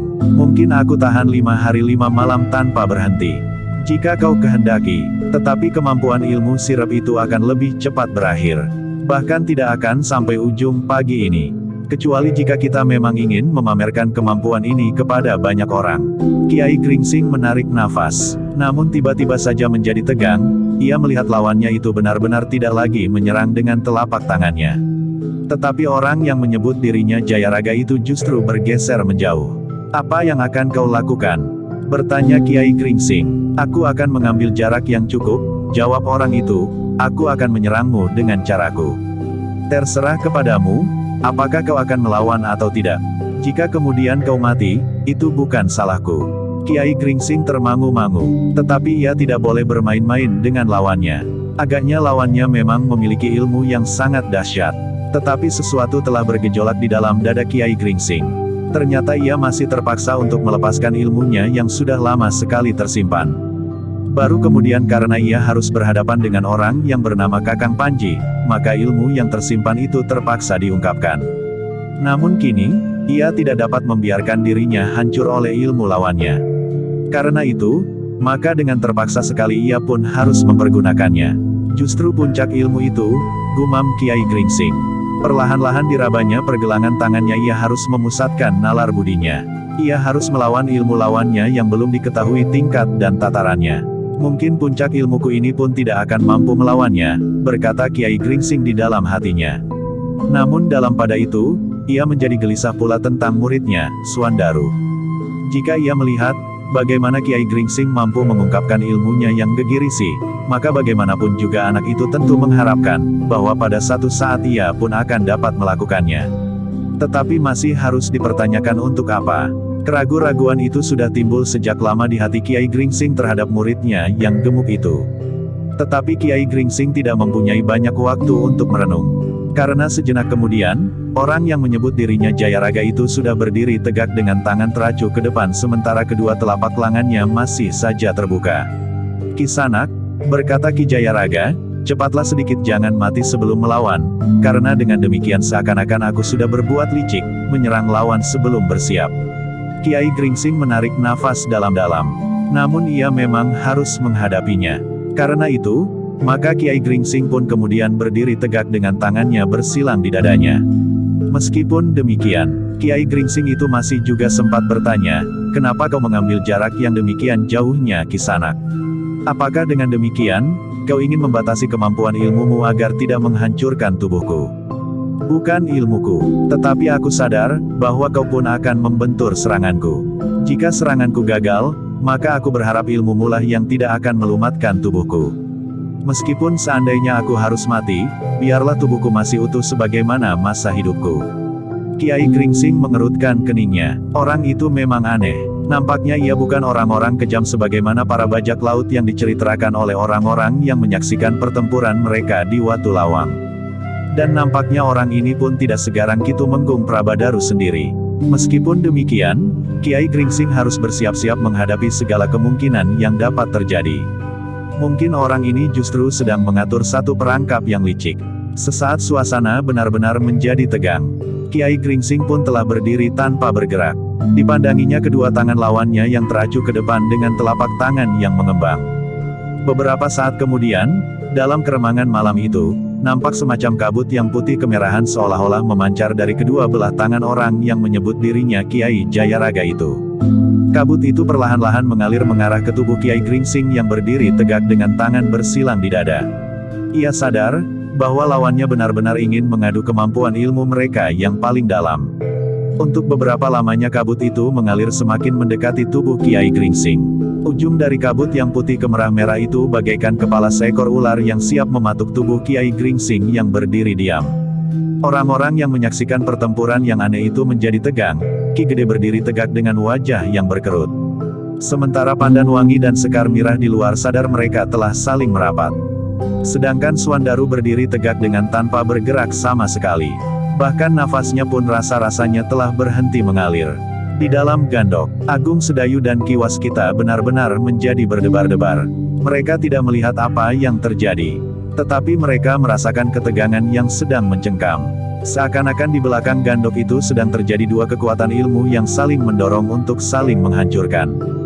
Dalam pada itu, Gelagah Putih yang hampir tidak dapat menahan diri lagi itu pun telah berdiri merapat dinding. Tetapi dinding kayu itu ternyata cukup rapat, sehingga tidak ada lubang yang dapat dipergunakannya untuk melihat keluar. "Rasa-rasanya aku ingin memecahkan dinding ini," berkata Gelagah Putih di dalam hatinya. Tetapi ia tidak berani melakukannya, karena dengan demikian kakaknya akan dapat menjadi marah kepadanya. Karena ia telah merusak sebagian dari rumah Ki Gede. Tetapi keinginannya untuk melihat apa yang terjadi, telah membuatnya bagaikan berdiri di atas api. Untuk beberapa saat lamanya, orang-orang yang berada di dalam Gandok itu tidak mendengar sesuatu. Namun kemudian yang mereka dengar adalah suara berdesis. Seakan-akan berpuluh-puluh ekor ular telah berdesis bersama-sama. Dalam pada itu, ujung kabut yang berwarna putih kemerah-merahan itu pun menjalar terus perlahan-lahan mengarah ke tubuh Kiai Gringsing. Semakin lama semakin dekat. Sementara itu, Kiai Gringsing masih tetap berdiri tegak dengan tangan bersilang di dada. Ketika ujung kabut itu hanya tinggal selangkah saja dari tubuh Kiai Gringsing, Ki Gede Pandan Wangi, Sekar Mirah dan Suandaru menjadi sangat cemas.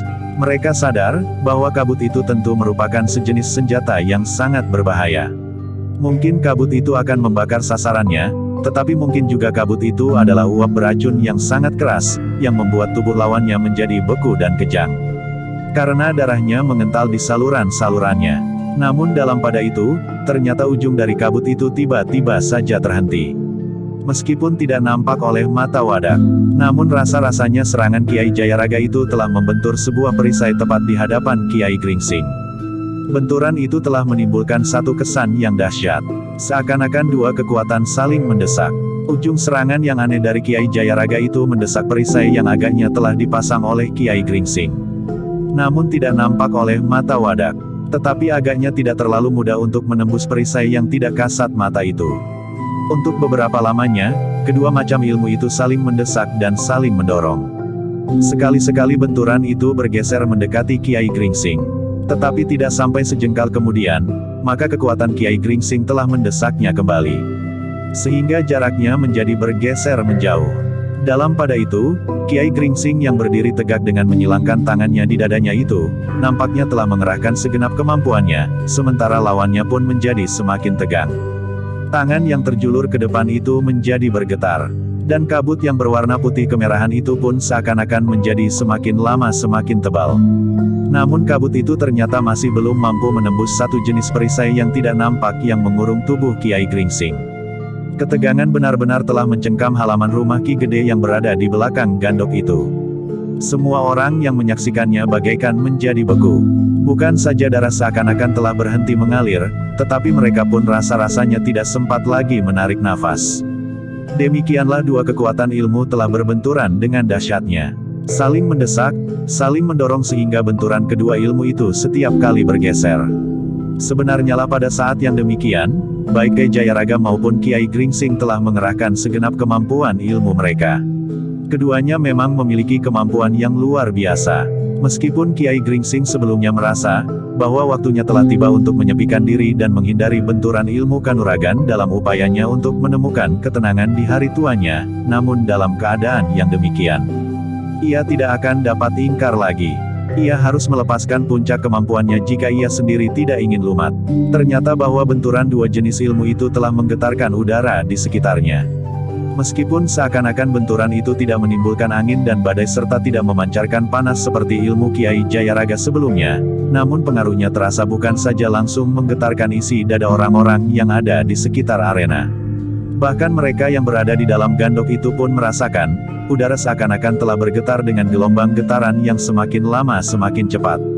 Dalam pada itu, baik Kiai Gringsing maupun Kiai Jayaraga telah mengerahkan segenap ilmu mereka. Ilmu yang saling mendesak dan mendorong. Jika ujung kabut yang seakan-akan menjadi semakin pekat itu berhasil menyentuh tubuh sasarannya, maka akan dapat menumbuhkan pengaruh yang sangat buruk pada tubuh dan bahkan berpengaruh kepada jaringan nalarnya. Namun Kiai Gringsing agaknya telah mampu menahan dorongan kabut yang semakin pekat itu. Pada tangan Kiai Jayaraga menjadi semakin gemetar, maka tubuh Kiai Gringsing yang berdiri tegak dengan tangan bersilang di dada itu justru seakan-akan telah mengepulkan asap. Tipis sekali, berwarna putih kebiruan. Dalam ketegangan yang memuncak, mereka yang berdiri di pinggir arena itu melihat daun-daun pepohonan yang berguguran. Bukan saja daun yang sudah berwarna kekuningan, tetapi daun-daun yang hijau pun menjadi layu dan runtuh sehelai-sehelai bagaikan hujan yang menjadi semakin deras. Dalam pada itu, dalam kegelisahan yang sangat, Ki Gede, Pandanwangi, Sekar Mirah dan Swandaru melihat bahwa ujung kabut yang memancar dari tangan Kiai Jayaraga itu bagaikan mendidih. Seolah-olah dengan menghentakkan kekuatan ujung kabut itu ingin menembus pertahanan Kiai Gringsing yang rapat. Namun ketika asap di tubuh Kiai Gringsing menjadi semakin tebal maka ujung kekuatan ilmu Kiai Jayaraga itu justru bagaikan terdesak. Perlahan-lahan benturan dan kekuatan itu mulai bergeser, justru menjauhi tubuh Kiai Gringsing. Semakin lama semakin jauh. Gejolak yang dahsyat telah terjadi pada benturan dua kekuatan raksasa yang sulit dimengerti itu. Kabut yang putih kemerahan itu menjadi semakin pekat. Warna kemerahan itu rasa-rasanya bagaikan semakin membara. Tetapi tidak ada pancaran panas dari kekuatan ilmu keduanya. Ki Gede benar-benar menahan nafas ketika ia merasakan bahwa benturan kekuatan ilmu itu benar-benar telah sampai ke puncak. Kedua orang yang bertempur itu telah menjadi basah oleh keringat. Bahkan tubuh Kiai Jayaraga telah bergetar pula, bukan saja kedua tangannya yang teracu ke depan, sementara asap yang mengepul dari tubuh Kiai Gringsing pun menjadi semakin menebal. Dalam puncak benturan kekuatan ilmu itu, garis benturan yang bagaikan bayangan gejolak pengerahan nalar budi dalam ungkapan ilmu dari dua orang pinunjul itu menjadi semakin dahsyat pula. Ki Gede yang melihat benturan antara dua kekuatan ilmu itu menjadi semakin tegang. Seakan-akan ia melihat gejolak yang dahsyat dari dua kekuatan raksasa yang tidak ada bandingnya. Yang satu ingin mendesak dan mendorong yang lain, sementara yang lain bertahan dengan segenap kekuatan yang tidak ada taranya. Kabut yang terjulur dari kedua telapak tangan Kiai Jayaraga itu pun telah menjadi semakin pekat. Ujungnya bergejolak semakin dahsyat, namun dalam pada itu, kekuatan ilmu Kiai Gringsing ternyata telah mendorong ujung kabut itu perlahan-lahan ke arah Kiai Jayaraga sendiri. Tangan dan tubuh Kiai Jayaraga menjadi semakin bergetar, bahkan kabut yang terjulur itu pun telah menjadi bergetar pula. Dengan segenap kemampuan yang ada, maka Kiai Jayaraga benar-benar telah berusaha untuk mendesak kekuatan Kiai Gringsing ke arah orang tua itu. Tetapi Kiai Gringsing pun telah mengerahkan segenap ilmunya pula sehingga mendorong benturan antara dua kekuatan itu justru ke arah Kiai Jayaraga. Pada puncak kemampuan masing-masing, maka batas benturan kedua ilmu itu benar-benar telah bergeser ke arah Kiai Jayaraga. Meskipun kekuatan ilmu Kiai Gringsing tidak nampak sebagaimana kekuatan ilmu Kiai Jayaraga, tetapi yang tidak nampak itu jelas terasa adanya. Namun betapapun juga, benturan ilmu itu sampai juga kepada akhirnya. Keduanya telah mengerahkan segenap kemampuan dari ilmu, mengerahkan tenaga yang ada di dalam diri masing-masing.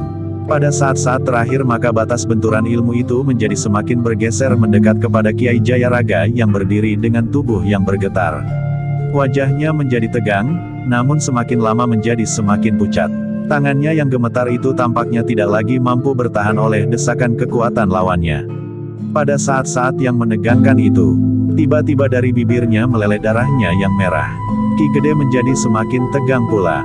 Pandan Wangi, Sekar Mirah dan Swandaru pun memperhatikan keadaan keduanya. Mereka pun sempat melihat dengan ketajaman penglihatan mereka, sesuatu meleleh dari bibir Kiai Jayaraga. Dengan demikian, maka tubuh itu pun semakin lama menjadi semakin bergetar. Bahkan kemudian terjadilah sesuatu yang menentukan. Dalam keadaan yang terakhir itu, Kiai Jayaraga lelah terdorong setapak surut. Tidak ada lagi harapan bagi Kiai Jayaraga. Sejenak kemudian, tekanan Kiai Gringsing pun menjadi semakin menentukan. Batas benturan itu pun menjadi semakin dekat. Sejengkal saja dari ujung kedua tangan Kiai Jayaraga. Namun tiba-tiba saja Ki Gede terkejut. Batas benturan itu perlahan-lahan justru telah bergeger pula, menjauh dari kedua ujung tangan Kiai Jayaraga yang terjulur ke depan. Apa yang telah terjadi? Bertanya Ki Gede di dalam hatinya. Ketegangan di hatinya pun memuncak. Rasa-rasanya dadanya bagaikan meledak. Apakah dengan demikian berarti bahwa kekuatan ilmu Kiai Gringsing mulai terdesak? Pertanyaan itu telah mencengkam jantungnya. Namun dalam pada itu, Ki Gede melihat kabut yang menjalar dari kedua tangan Kiai Jayaraga yang mengembang itu menjadi semakin menipis. Warna yang membara itu bagaikan pudar, sehingga akhirnya kabut itu bagaikan lenyap sama sekali. Tetapi dalam pada itu, sesuatu telah terjadi pada Kiai Jayaraga. Ia ternyata tidak lagi mampu berdiri tegak. Tubuhnya yang gemetar itu seolah-olah kehilangan keseimbangannya, sehingga akhirnya ia pun telah jatuh terduduk pada lututnya. Sejenak Ki Gede termangu-mangu. Demikian pula Pandan Wangi, Sekar Mirah dan Swandaru. Dalam ketegangan itu mereka berpaling ke arah Kiai Gringsing. Ternyata Kiai Gringsing masih berdiri tegak dengan tangan bersilang di dada. Asap yang mengepul dari tubuhnya, perlahan-lahan menjadi semakin tipis, sehingga akhirnya lenyap sama sekali. Namun sementara itu, orang-orang yang berada di pinggir arena itu pun masih belum beranjak dan tempatnya. Mereka masih belum mengetahui perkembangan terakhir dari pertempuran ilmu yang mendebarkan itu. Baru sejenak kemudian, Kiai Gringsing menarik nafas dalam-dalam. Tangannya yang bersilang di dadanya itu pun telah diurainya. Perlahan-lahan Kiai Gringsing melangkah ke depan. Kakinya seakan-akan menjadi sangat berat. Bahkan langkahnya pun nampak seakan-akan Kiai Gringsing itu mengalami kelelahan yang sangat. Sebenarnya lah Kiai Gringsing telah mengerahkan segenap kemampuan dan tenaganya. Karena itu, ia pun mengalami keletihan yang luar biasa. Namun ia berhasil bertahan dari serangan lawannya, sehingga ia tidak mengalami terluka di bagian dalam tubuhnya, meskipun untuk melangkah beberapa langkah saja. Kakinya terasa terlalu berat dibebani oleh tubuhnya yang letih. Dengan langkah yang letih, Kiai Gringsing berusaha mendekati lawannya yang kemudian telah terduduk lesu. Kepalanya menunduk dan kedua tangannya berusaha untuk menopang tubuhnya yang lemah. 2 langkah di hadapan lawannya, Kiai Gringsing berhenti. Dengan suara bergetar ia bertanya, "Bagaimana keadaanmu Kisanak?" Orang itu mengangkat wajahnya sejenak. Namun kemudian dengan suara yang kurang jelas ia menjawab, "Kau menang Kisanak. Aku terluka di dalam. Apakah kau mempunyai obatnya?" Bertanya Kiai Gringsing pula. "Aku memerlukan air," desisnya. Kiai Gringsing pun kemudian berpaling kepada Swandaru. Katanya, "Swandaru, tolong, ambilkan air bagi Kiai Jayaraga." Swandaru termangu-mangu. Namun ia tidak dapat menolak perintah gurunya. Bersama Pandan Wangi ia pun kemudian meninggalkan tempat itu untuk mengambil air. Meskipun pada tubuh Swandaru sendiri masih terasa sengatan rasa sakit dan pedih, namun ia pergi juga ke sumur. Dengan mangkuk yang diambil oleh Pandan Wangi di dapur, maka mereka pun kemudian membawa air yang diminta oleh Kiai Jayaraga. "Terima kasih," desis Kiai Gringsing yang menerima mangkuk itu. Lalu katanya kepada Kiai Jayaraga, "Kau memerlukan air." Ternyata keadaan Kiai Jayaraga menjadi semakin lemah. Dengan susah payah ia berhasil mengambil sebuah bumbung kecil dari kantong ikat pinggangnya yang lebar. Kemudian menaburkan isinya ke dalam mangkuk yang berisi air itu. "Tolong," desis Kiai Jayaraga. Kiai Gringsing mengerti bahwa ia harus mengaduk air di dalam mangkuk itu. Karena itu, maka ia pun melakukannya. Setelah campuran itu menjadi rata, maka Kiai Gringsing telah memberikan obat itu kepada Kiai Jayaraga. Seteguk demi seteguk Kiai Jayaraga telah minum obatnya sendiri. Hampir seluruh isi mangkuk itu dihabiskannya. "Terima kasih," desisnya, "mudah-mudahan aku tidak terlambat. Aku telah terluka oleh kekuatanku sendiri." Kiai Gringsing tidak menjawab, tetapi ia pun berusaha untuk membantu Kiai Jayaraga duduk dengan baik. "Kiai," berkata Kiai Jayaraga, "ilmumu luar biasa. Aku tahu bahwa kau tidak ingin membunuhku. Tetapi dorongan kekuatanku sendiri yang terdorong oleh perisaimu yang tidak dapat aku tembus itu, membuat dadaku menjadi bagaikan retak." "Tenanglah," berkata Kiai Gringsing, "kau dapat menyembuhkannya. Aku juga memerlukan waktu untuk memulihkan keadaanku. Aku menjadi sangat letih." Kiai Jayaraga tidak menjawab lagi. Ia pun kemudian duduk sambil menyilangkan tangannya di dadanya. Dengan segenap kemampuan nalar budinya, maka Kiai Jayaraga itu berusaha untuk mengurangi keparahan luka-luka di dalam dirinya. Sementara itu, ternyata Kiai Gringsing pun telah berbuat serupa. Ia pun telah duduk bersila, beberapa langkah dari Kiai Jayaraga. "Aku harus mengatur pernafasan dan aliran darahku," gumam Kiai Gringsing. "Mungkin susunan urat-uratku yang telah bekerja terlalu keras juga memerlukan penataan sehingga dapat bekerja sewajarnya." Kiai Gringsing kemudian sebagaimana dilakukan oleh Kiai Jayaraga, telah memusatkan segenap daya kemampuan batinnya untuk melihat ke dalam dirinya sendiri. Demikianlah untuk beberapa saat kedua orang tua itu telah duduk diam sambil menundukkan kepala mereka. Agaknya keduanya memang memerlukan waktu untuk melakukannya, agar mereka tidak mengalami kesulitan di dalam diri mereka untuk selanjutnya. Ki Gede, Sekar Mirah, Swandaru dan Pandan Wangi pun kemudian memperhatikan keduanya dengan ketegangan yang masih mencengkam jantung. Rasa-rasanya mereka pun telah hanyut pula ke dalam satu keadaan sebagaimana dilakukan oleh Kiai Gringsing dan Kiai Jayaraga. Swandaru yang tidak dapat mengingkari perasaan sakitnya, telah terpengaruh pula oleh sikap kedua orang tua itu.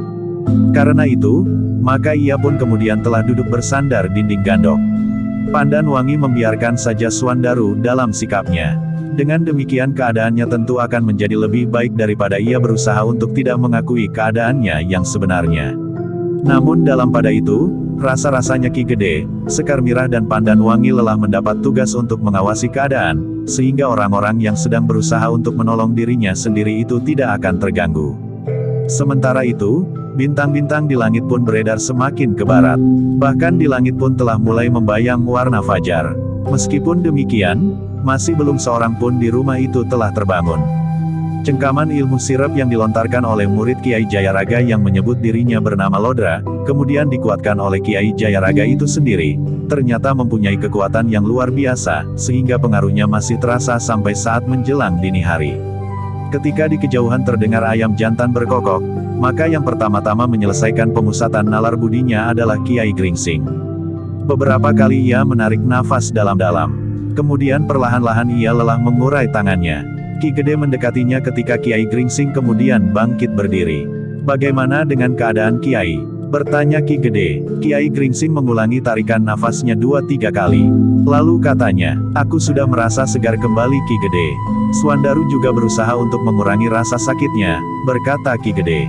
"Seharusnya ia melakukan sejak beberapa saat yang lalu. Tetapi anak itu kurang menyadari keadaan dirinya," desis Kiai Gringsing hampir berbisik. Ki Gede mengangguk-anggukkan kepalanya, sementara Kiai Gringsing pun berkata, mudah-mudahan pengalamannya hari ini memberinya peringatan bahwa kemampuannya masih jauh dari pantas untuk hadir di antara orang-orang seperti Kiai Jayaraga itu. Ki Gede berpaling sejenak. Swandaru masih duduk bersandar dinding, sementara Pandan Wangi berdiri beberapa langkah di sampingnya. Untuk beberapa saat orang-orang yang berada di belakang gandok itu masih menunggu. Namun dalam pada itu, Gelaga Putih telah duduk di amben sambil menarik nafas dalam-dalam. Ia tahu apa yang telah terjadi, sebagaimana Agung Sedayu dan Ki Waskita. Meskipun mereka tidak melihat, tetapi mereka dapat membayangkan, apakah yang kira-kira telah terjadi dan apa yang telah dilakukan oleh orang-orang yang berada di belakang gandok itu. Dalam pada itu, Kiai Gringsing pun kemudian berkala kepada Ki Gede, "Kita masih menunggu Ki Jayaraga. Aku ingin berbicara dengan orang itu." Perlahan-lahan, maka cahaya yang kemerahan pun telah mulai meraba langit. Semakin lama menjadi semakin jelas. Bintang-bintang seakan-akan menjadi semakin redup. Kiai Gringsing pun kemudian bangkit berdiri perlahan-lahan. Tubuhnya memang terasa menjadi semakin segar. Tetapi keletihan masih saja menjalari urat-urat nadinya. Sementara itu, Kiai Jayaraga pun telah menyelesaikan usahanya untuk menolong dirinya sendiri. Terpengaruh oleh obat yang telah diminumnya, serta pemusatan nalar budinya, maka terasa luka-luka di dalam tubuhnya menjadi berkurang. Dengan demikian, Kiai Jayaraga masih dapat berharap bahwa ia akan terbebas dari keadaan yang paling gawat bagi jiwanya. "Kau sudah selesai?" bertanya Kiai Gringsing. Kiai Jayaraga menggerakkan kedua tangannya. Direntangkannya tangannya itu perlahan-lahan. Ternyata lukanya masih terasa sakit meskipun sudah tidak meremas jantung. "Marilah," Kiai Gringsing mempersilahkan, "atas nama Ki Gede aku persilahkan Ki Sanak naik ke pendapa." Ki Jayaraga menarik nafas panjang sebagaimana dilakukan oleh Kiai Gringsing ketika ia menyelesaikan usahanya untuk memperbaiki keadaan dirinya. Beberapa kali, baru kemudian ia pun berusaha untuk bangkit perlahan-lahan. Tetapi ternyata keadaan wadaknya tidak memungkinkannya. Hampir saja Kiai Jayaraga itu terjatuh. Untunglah bahwa Kiai Gringsing betapapun lemahnya, masih mampu menolong Kiai Jayaraga itu. "Marilah," Kiai Gringsing berusaha membimbingnya. Keduanya pun kemudian melangkah perlahan-lahan meninggalkan halaman di belakang gandok itu. Dengan melingkari sudut gandok kanan, mereka pun menuju ke halaman depan dan selanjutnya dengan hati-hati naik ke pendapa. Ki Gede pun kemudian mengikuti keduanya, sementara Pandanwangi dan Sekar Mirah masih menunggu beberapa saat. Baru ketika kemudian Suandaru pun menarik nafas sambil menggeliat, maka Pandanwangi dan Sekar Mirah itu pun mengulurkan tangan mereka untuk menolongnya berdiri. Tetapi Suandaru justru berdesis, "Apakah kalian mengira bahwa aku tidak dapat bangkit berdiri karena hanya sekedar tersentuh api titikan?" Pandanwangi dan Sekar Mirah saling berpandangan. Namun mereka tidak menyahut sama sekali. Akhirnya Suandaru pun bangkit berdiri tanpa pertolongan siapapun juga, ia pun merasa bahwa keadaan tubuhnya menjadi lebih baik. Meskipun ia masih merasakan panas dan pedih pada tubuhnya, tetapi keadaan itu sama sekali tidak membahayakannya. Namun baru kemudian Suandaru menyadari, bahwa ia tidak dapat mengabaikan gangguan di dalam tubuhnya itu. Meskipun tidak nampak luka pada kulitnya, tetapi rasa-rasanya api lawannya itu pun telah membakar isi dadanya. Sesaat kemudian, Suandaru diikuti oleh Pandanwangi dan Sekar Mirah pun telah pergi ke pendapa pula. Tetapi agaknya Sekar Mirah telah berhenti di depan gandok kanan. "Aku akan menengok Kakang Agung Sedayu," desis Sekar Mirah. Suandaru pun berhenti pula, bahkan akhirnya ia pun berkata, "Aku akan pergi saja ke gandok. Aku tidak ingin menemui orang gila itu." Dengan demikian maka ketiga orang itu pun langsung memasuki gandok kanan untuk melihat keadaan Agung Sedayu dan Ki Waskita. Sekar Mirah menarik nafas dalam-dalam ketika ia melihat Agung Sedayu dan Ki Waskita justru sudah duduk di bibir pembaringannya, sementara Gelaga Putih telah membuka pintu lerek gandok kanan itu. "Marilah," Ki Waskita mempersilahkan. Ketiganya pun kemudian telah masuk ke gandok itu. Suandaru nampaknya memang tidak ingin pergi ke pendapa, sehingga karena itu, maka ia pun telah duduk di amben di sudut gandok itu pula. "Semuanya telah selesai," desis Suandaru, namun nampaknya guru tidak sampai hati menyelesaikan sampai tuntas. Orang tua yang gila itu tidak dibunuhnya sekali. Agung Sedayu hanya menarik nafas dalam-dalam. Sementara Ki Waskita berkata, agaknya Kiai Gringsing benar-benar telah menundukkannya.